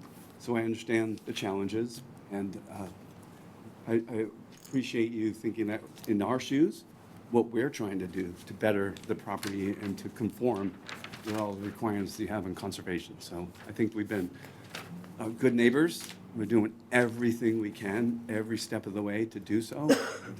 If we put these just insurmountable blocks in front of us, then we're kind of forced with status quo, and that doesn't serve any of us. It certainly doesn't serve your role as a conservation committee. So I'm just hoping that there's some spirit of us working together to get to the right end. I understand the laws associated with it, so I'm not asking that. I'm just telling you what the reason we're here is elective.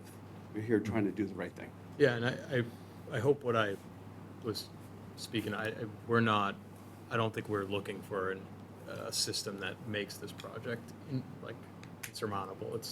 I just think the calculations to support the design is kind of what needed, and we'll have the town engineer evaluate. Because I don't think we'll be able to provide like the 100-year storm. No, I understand. Mitigation and infiltration systems, and we can provide the additional calculations to show you how this functions. Right. In more detail of the calculations that you'd like to see. Right. And you can have your engineer review it.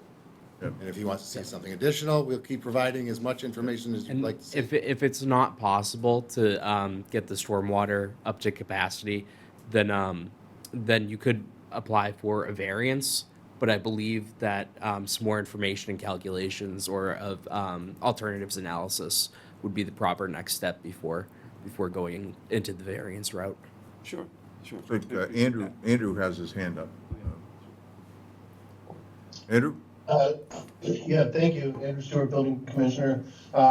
Just wanted to reiterate what John said. I've met with John and Larry and the folks from Merrill a lot regarding this project and all the different proposals and all the improvements that they've been doing over the years.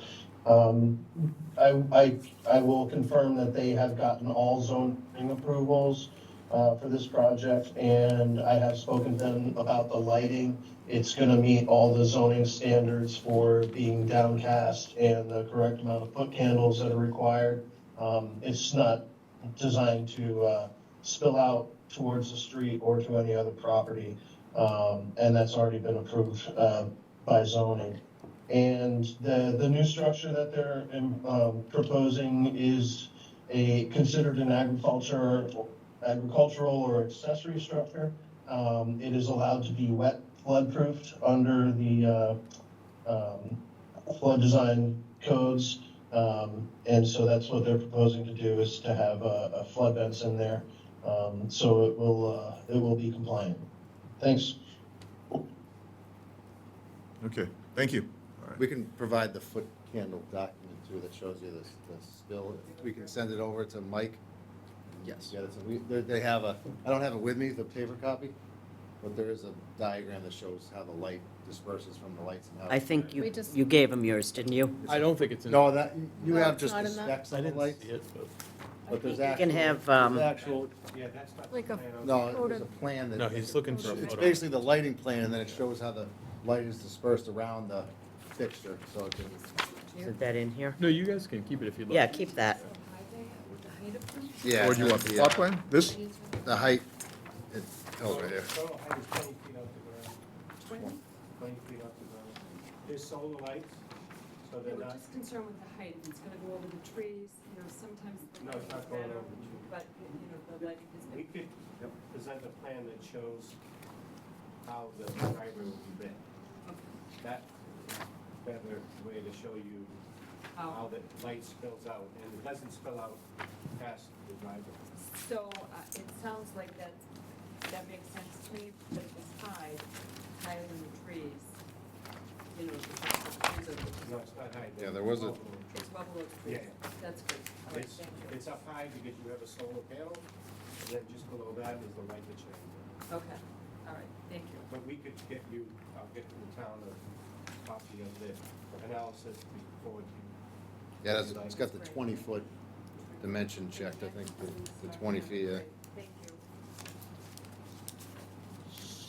So, we're gonna continue the hearing till Till, the 16th. April 16th?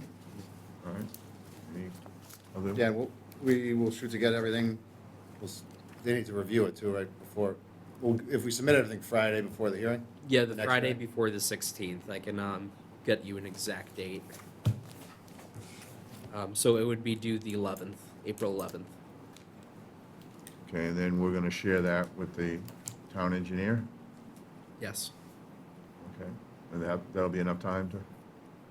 Does the engineer have It time to- could be, if he needs additional time, then we would have to continue it once more. But it would be, if the town engineer doesn't have ample time to review it from that Friday to Wednesday, Yep. then he could need another continuation. It'd be good to provide it to us as early as you could, so he'd have ample time to review. All right. Okay? All right, so we're going to continue, I'll make a motion that we continue, close the hearing and continue it to, last date, May 16th? April 16th. April 16th. April 16th. Okay. All right. Have a second? Second? All in favor? Aye. And you're clear? Yeah, Okay, we'll get on it as soon as possible, get you everything you need. all right. Okay, Sooner the better, yep. thank you. Okay.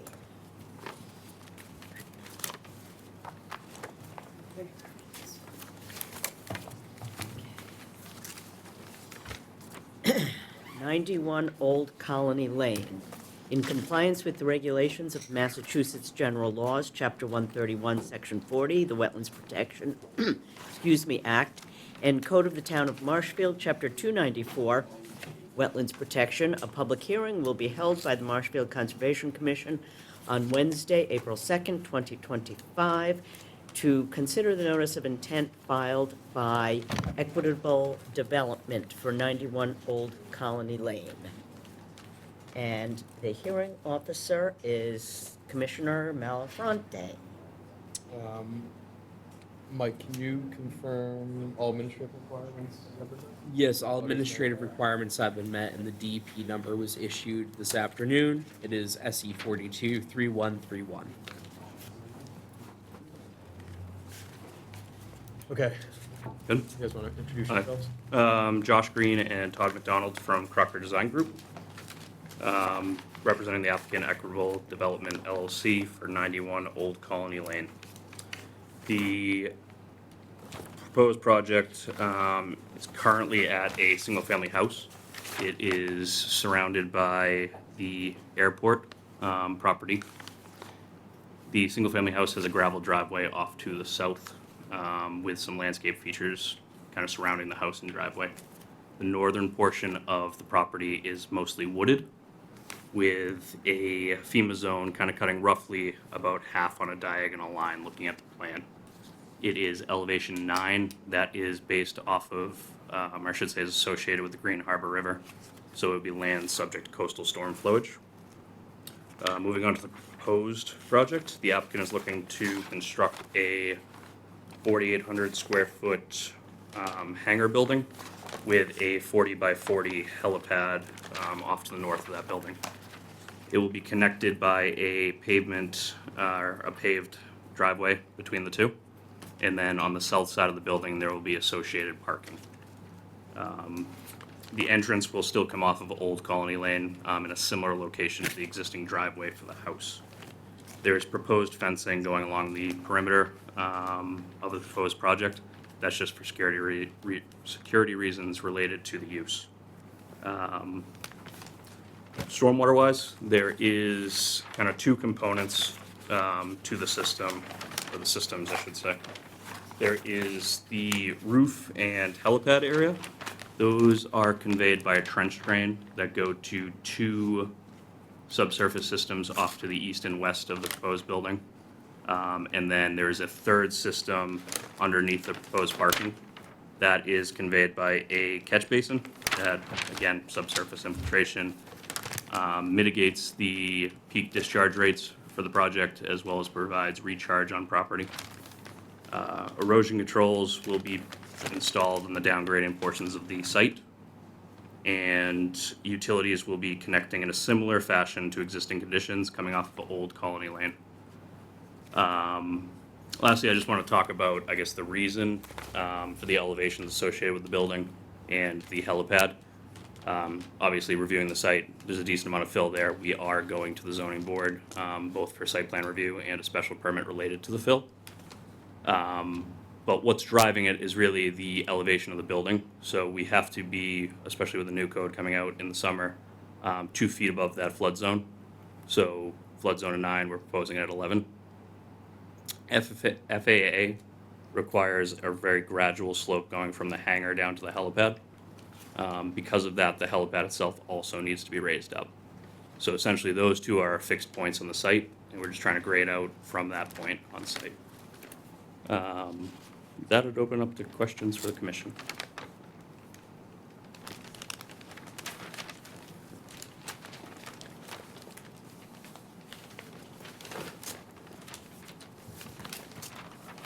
I did want to read, I think, is Andrew still on?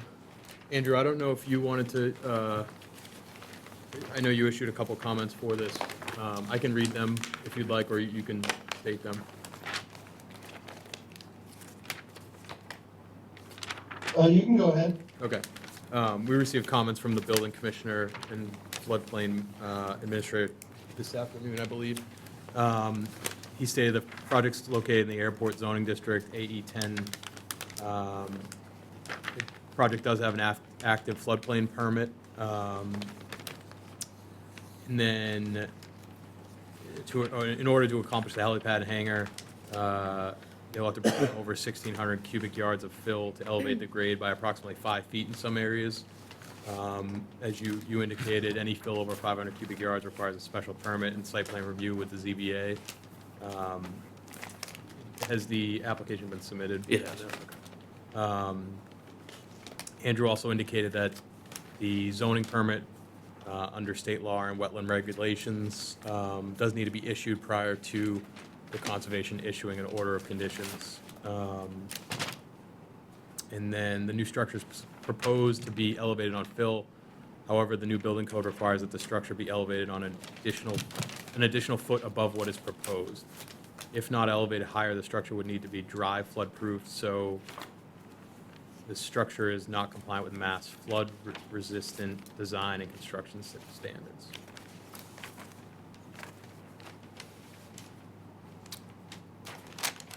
Is Andrew on? He is, yeah.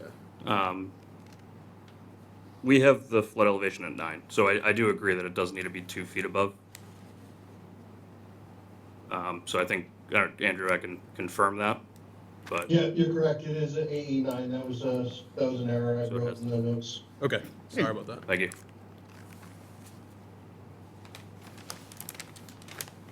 I just had a general question before I open it to the commissioners.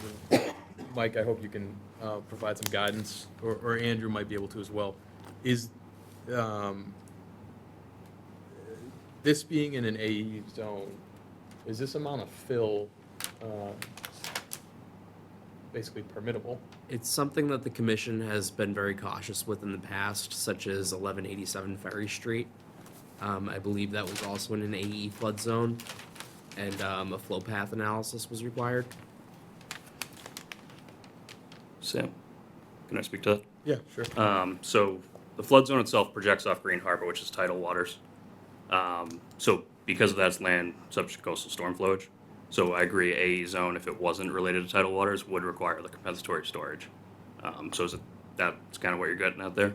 Yeah, a little bit, and I think we've dealt with this in other projects specifically. Not the same application, but similarly. They were a lot closer to the source, I suppose. Not sure if that really matters or not, but we can, I can open up to the commission if anyone has any questions, comments, or anything to add on that. So within the, you took a look at the stormwater report. Yeah. Is there a flow analysis within that? I don't believe so, I didn't see that. Not related to flood, but there is a watershed analysis. Because, There is, yeah. just a quick look at the assessors maps, which shows the contours and elevations of the properties across the street on Old Colony Lane. If you go up to 9 on this lot, I believe that's higher than those lots across the street, It would be. so Some of them, yes. to me, that would be a concern. The whole thing's a concern to me. You'll get your chance. Okay.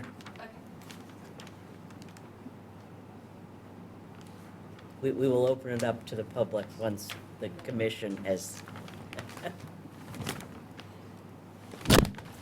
So to the north, The north and east is the airport, correct? So this completely around is the airport property, So to the west is residential abutters. across Old Colony Lane. Okay. So the one thing, Bert, to what you're speaking on is the elevate, like, I guess this is something this is basically what's gonna be considered is the flow, the AE9, like, is that amount of fill, it's not really directing it towards the residential abutters, it's kind of directing it back towards the airport in a way? That amount of fill in that whole expansive area, being it tidally influenced too, I don't know if it would impact the butters greatly. I think this has kind of been what the discussion on other projects have been too, and I thought Andrew might have said too, is that existing structure non-compliant? It's definitely below the flood zone. I think that's something that we need to consider as well. Just on the back portion, Sam, just to clarify. Yeah. So I'm not sure about the basement just because we've been demoing, so I haven't looked a ton into it, but it definitely is within the flood zone. Okay. So you're saying that the water, it would flow south to the airport rather than Well, I think across? it's coming from the south, right? Or southeast is where the Green Harbor is? The river. Right. But just any rain event or anything that's hitting that pavement. So I think that's, Still going to, That, I'm not speaking on like okay. rainfall, so I'm Yeah. more talking about Just- the flooding. okay. Yeah. I mean, within the airport, they've got stormwater control. I forget exactly where it all is, but, you know, that's been dealt with. But looking at this area that's gonna be filled, you know, it's right adjacent to those other properties. You know, I truly don't know what it's gonna do. Yeah, I don't know. That's what, you know, that other one we spoke about, Ferry Street, that was a residential property. That's why we didn't have to do a stormwater analysis. But in this case, there is one. And typically, the town engineer will review it and give us his opinion on it. And you're speaking, Bert, on the, kind of like the flood, as opposed to stormwater, right? I guess they're all interrelated, but, Yeah, I'm not sure. okay. Because they do, If you get a big event, you know. right, water. because I think this project, the stormwater management proposed, I think is adequate to handle the development, but from a floodplain standpoint, I think is where the question lies. Could be an obstruction to the flow, if that would. Right, that's where, yeah, I think that's what Bert's getting at. It's like a flow path analysis from a floodplain standpoint, right? Yeah. Yeah. so, Sam, may I? The one thing I would say to that is, so we do have an area existing just outside of it. So the flow path is normally when you're more on the perimeter and going into various flood zones. So we're going to be talking about an analysis that's taking a small area that we're changing. I know it seems like a lot of fill, but you're taking this volume in a relatively small area for that flood zone and applying that to an area much larger than the airport itself. So volume to volume, it's not a large change when it comes to the actual flood zone.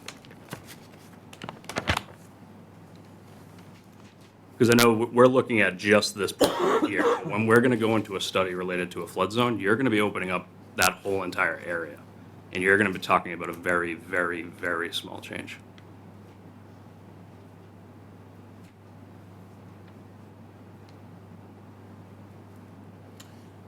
Was there any consideration locating the structure outside of, or is it not feasible with the setbacks, but outside of the floodplain? So we wanted to try to keep the overall development out of as much as possible, so we essentially sited the parking in the building as far out as possible. So collectively. So we can't put the part, so let's say, Sam, to your point, we moved, let me just switch plans, sorry. If we were to put the building more outside of it here, we don't want the parking between the building and the helipad.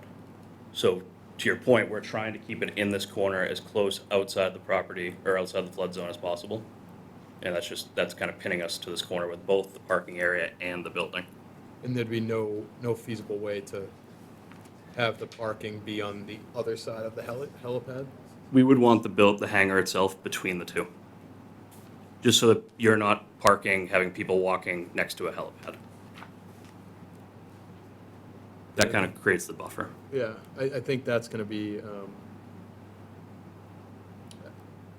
I would think from a feasibility standpoint, if it's feasible to put the structure entirely outside the floodplain. I think it's something we probably should I think one discuss thing at least. put on the list, I mean, it's gonna be a ZBA issue. Yeah. But I can see, I know there's no real great use for the parking requirement for a helipad. Yeah. So we can have a discussion with ZBA and building about how much is actually required, because if we can, I mean, it's only 3 spaces, but if for some reason we can get that down, we may be able to move it a little bit further into that corner. I'm hesitant to say that that's gonna be anything close to a guarantee.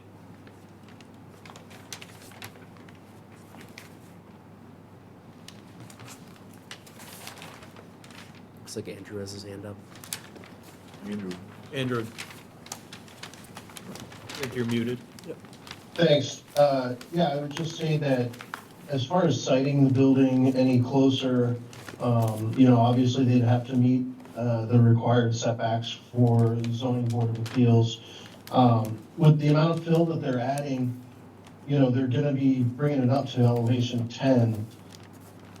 Potentially, after the project is done, they could go and get a Loma and have the structure and area removed from the flood zone after the fact, once it's elevated on fill. So, what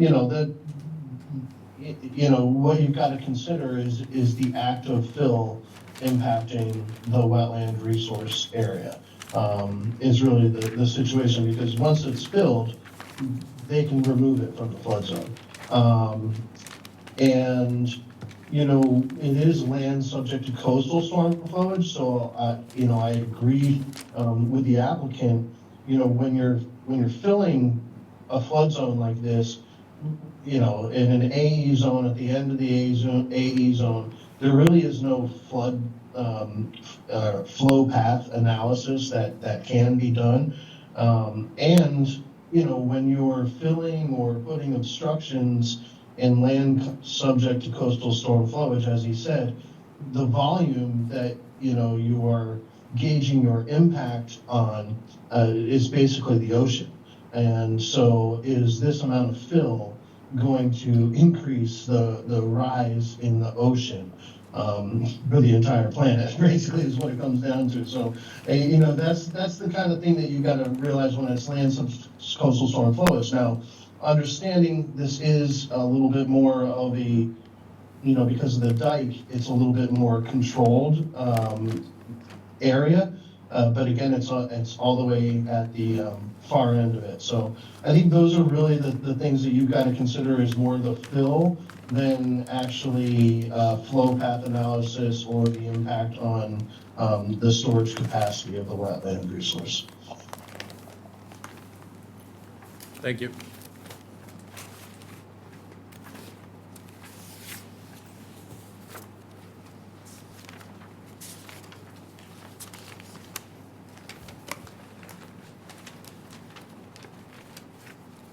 Do any other commissioners have questions or comments?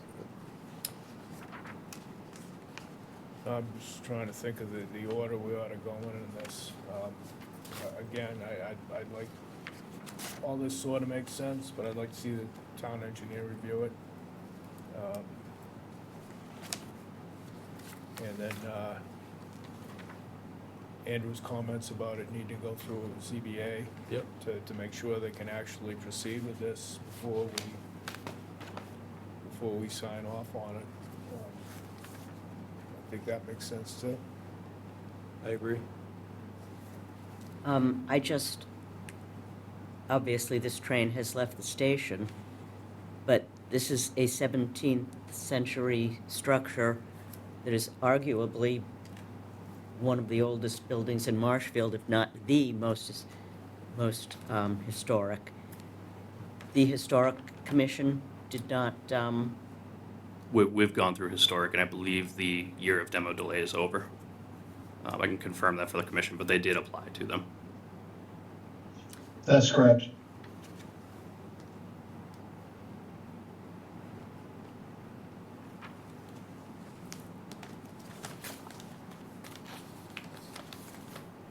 How is the structure gonna be removed? Is it gonna be, taken down, or? It's gonna be completely demoed, so I assume in pieces, but I'd leave that to the means and methods for the contractor. Okay, that's kind of outside of us, but just out of curiosity. No chance of moving it. I don't see, I mean, nobody's come forward to ask for it.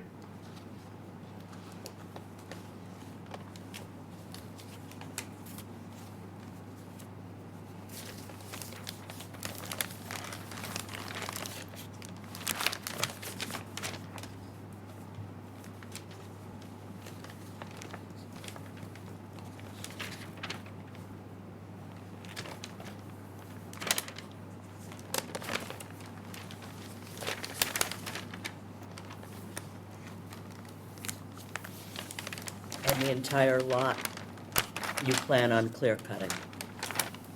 Yes. Right now, that's the plan.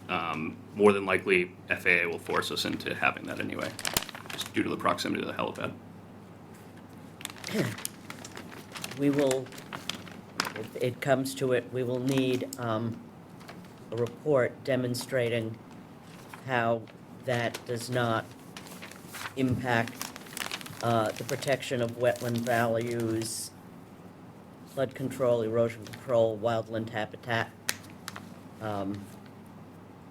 505-303.1 B2, 505-306.1, and 505-306.6.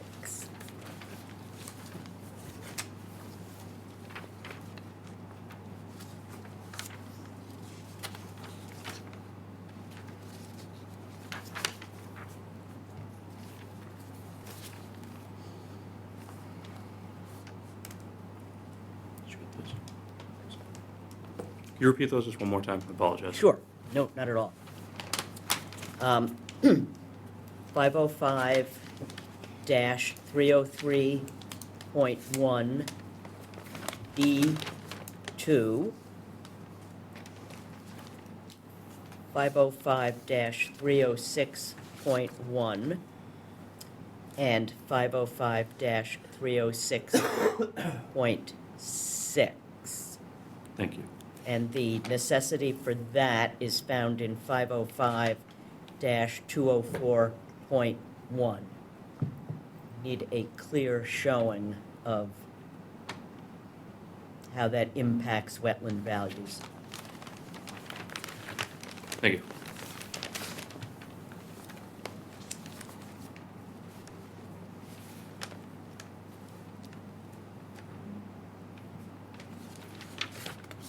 Any other questions or comments? I think this is likely being continued either way, but It is, but I was gonna open it up to the Yeah. public as well. Yeah, I think we'll need to continue. Okay. If anyone from the public would like to make, yeah, just please go to the podium and state your name and address. My name's John Sincata. I live at 76 Old Colony Lane, so it's pretty much across the street. So I got a few points I'd like to make. You know, it's a historic home. So, you know, I've been in construction for 40 years, and I can't even ever remember someone just tearing down a historic home. So that was kind of surprising to me. The woods next to the house is across the street from my house. You know, it's a migratory pathway for turkeys and deer. Less than a mile from there is the end of the fence line at the airport. So after that fence line, it's all open. There's not a fence, you know, running with the airport. That's open. So any animals there follow that fence line, you know, deer, turkey, rabbits, including the box turtle, is over there. So I guess the biggest thing for us is, you know, we don't want, it's a residential neighborhood. We don't want to see the lights, and we don't want to hear the planes anymore. I mean, if the wind's blowing east at 15 miles an hour and a jet flies, our house fills up with jet fuel, the smell. So, you know, we're not happy about that. We're very concerned. I mean, the impact of a helipad, it goes far beyond just where the lot ends, you know? That repercussion is way down the line, could be hundreds of feet away. So those are our concerns. And noise pollution, air pollution, it's all adding to that. That is smack dab in the middle of a little tiny, but the airport is down the end of our, so that kind of all goes that way. But to put this is like right catch, that's how close it is. Well, I'm concerned, like, that amount of fill, I'm already battling water under my house. I mean, it's crazy. A few inches of rain and forget it. My pumps are going like crazy. So I'm worried with that amount of fill that my level of my water is gonna be higher. I don't know, but it's a concern that we've thought about, you know? Well, that's going to be scrutinized. Yeah, I mean, that's so a concern of ours also. Okay. I don't know if you heard, but, so this needs to go to the zoning board of appeals as well, for the amount of fill. That's the purpose of it. Mhm. So we can't close, or won't close, our application until they have been in front of the board of appeals. Everything's So I met. think a lot of the concerns you guys are raising are likely probably more suitable for the board of appeals, but I understand where you guys are coming from. Let me just see, I think I covered it.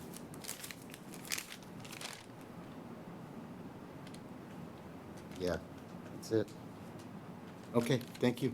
Thank Thank you. you. Thank you. Commissioner, if I may, it may also be advisable to submit the NOI filing to Natural Heritage Endangered Species. I know that this property is technically outside of that zone, but due to the presence of the eastern box turtle, which is a species of special concern through the state, it may be worthwhile or advisable to send them this information as well for their review. Would that be something you guys would be willing to do? I mean, yeah, we can submit a letter to them. Okay. They're just gonna state it's outside, but I can Yeah. certainly submit it. I think that helps. Yeah. It is close by, though, portions of the airport are within it. Yes, I believe You're it familiar wraps with that, around the right? site. Yeah, the airport has special turtle fencing. Yeah, The a turtles lot know of them where out the there. lines are, though, so they go around it. Yeah. I suppose we would need to continue this.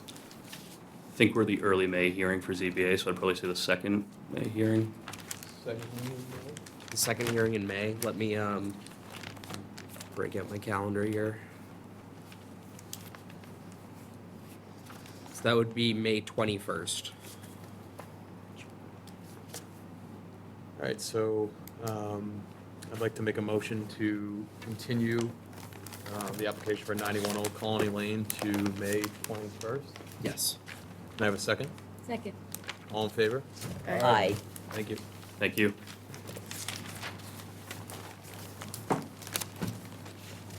Okay, that concludes our hearings. We have new business on 115 Rockport Street. Wants to, They actually do not need to be on the schedule anymore. okay, They just needed to do a couple trees limbed and no trees removed. I okay, visited the property 2 days ago. we will delete that. Then it's down to the Recreational Trails Committee, and Ned is here.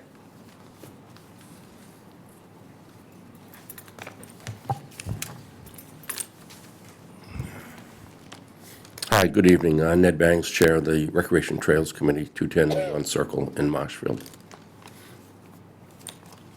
So what we're looking at is Red Gold. It's the most recent property that the town has for conservation and trail work. It will be a multi-phase project, and we're glad to say that 2 weeks ago we started. So the entrance is right across the street from the Green Harbor Golf Course. It's a dirt parking lot that you'll see Eversource and various other trucks and cars parking at. The first goal, so what Eversource wants is they have a right-of-way that goes from the parking lot to their substation, and it doesn't include passage by anyone else's vehicles or on foot or anything else. So we had to come up with another way to access the cranberry bogs, and Conservation came out and marked an area that we could work at. George Tebow was out 2 weeks ago, and he cut the area, so there's a path there. And then we had planning, and I went out to measure the area, so from the dirt parking lot to where the bog trail is, it's about roughly 260 feet. To divide the area so the vehicles stay where they should and people stay where they should, we're looking to use what people have used around town for a while, whether it's at the Peter Agel Park or the beach parking at the Green Harbor Post Office, or more recently in Brant Rock where the lifeguard stand is. It looks like a piling, and they're 6 feet probably tall, 2 feet in the ground, 4 feet above. Some of them have a rope that goes around and connects, and others have the rope goes through the post. They look nice. They seem to like they've captured the attention. It's a nautical theme. Marshfield's a nautical town. Would be looking to copy what other groups have done with the pilings and put them in. Would be roughly 26 pilings, 10 feet distance, which is comparable to what other areas have set up. So just so I'm clear, I'm on the diagram there, it would run along this section of trail between the parking lot and when you get past the bog and turn in, so that people aren't going to go out to the substation, or?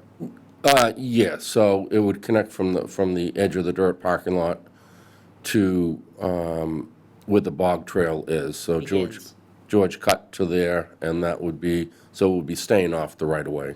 Right, okay. And there'll be appropriate signage that will show up to remind people to walk where they should be walking, and Eversource vehicles and authorized vehicles only, and it's open from dawn to dusk, all those types of things. Police take notice. Leash your dogs, and what we've run into people that have actually been in the bogs and playing catch with the dogs going into the bog, so there'll be some signage that it's active bogs, and people and animals and should not be going in there. So there's a whole slew of signs that will be part of another phase to put in. Once this has been installed, we would look to for the next phase and have Conservation come on down, and planning, safety officer, DPW engineer to design a parking area for vehicles, whether it's 5 to 8 vehicles, something like that, that could park in that area, and something that would make sense to do. So that would be the next phase on it. I'm fine with that. Anybody have any questions or comments? Okay. I make a motion that we let Ned and the Recreational Trails Committee establish a piling rope rail system to direct people and keep them off the Eversource right-of-way. May I have a second? Second? All in favor? Aye. Aye. Perfect. Thank you very much. Okay, thanks, Ned. All right, thank you. Okay, a couple of requests for COCs. The first, SE 422329, 85 Arley Etta Street. A foundation for a garage was built, but the garage was never built. The orders of conditions have expired, so the homeowner is seeking a COC for the foundation only.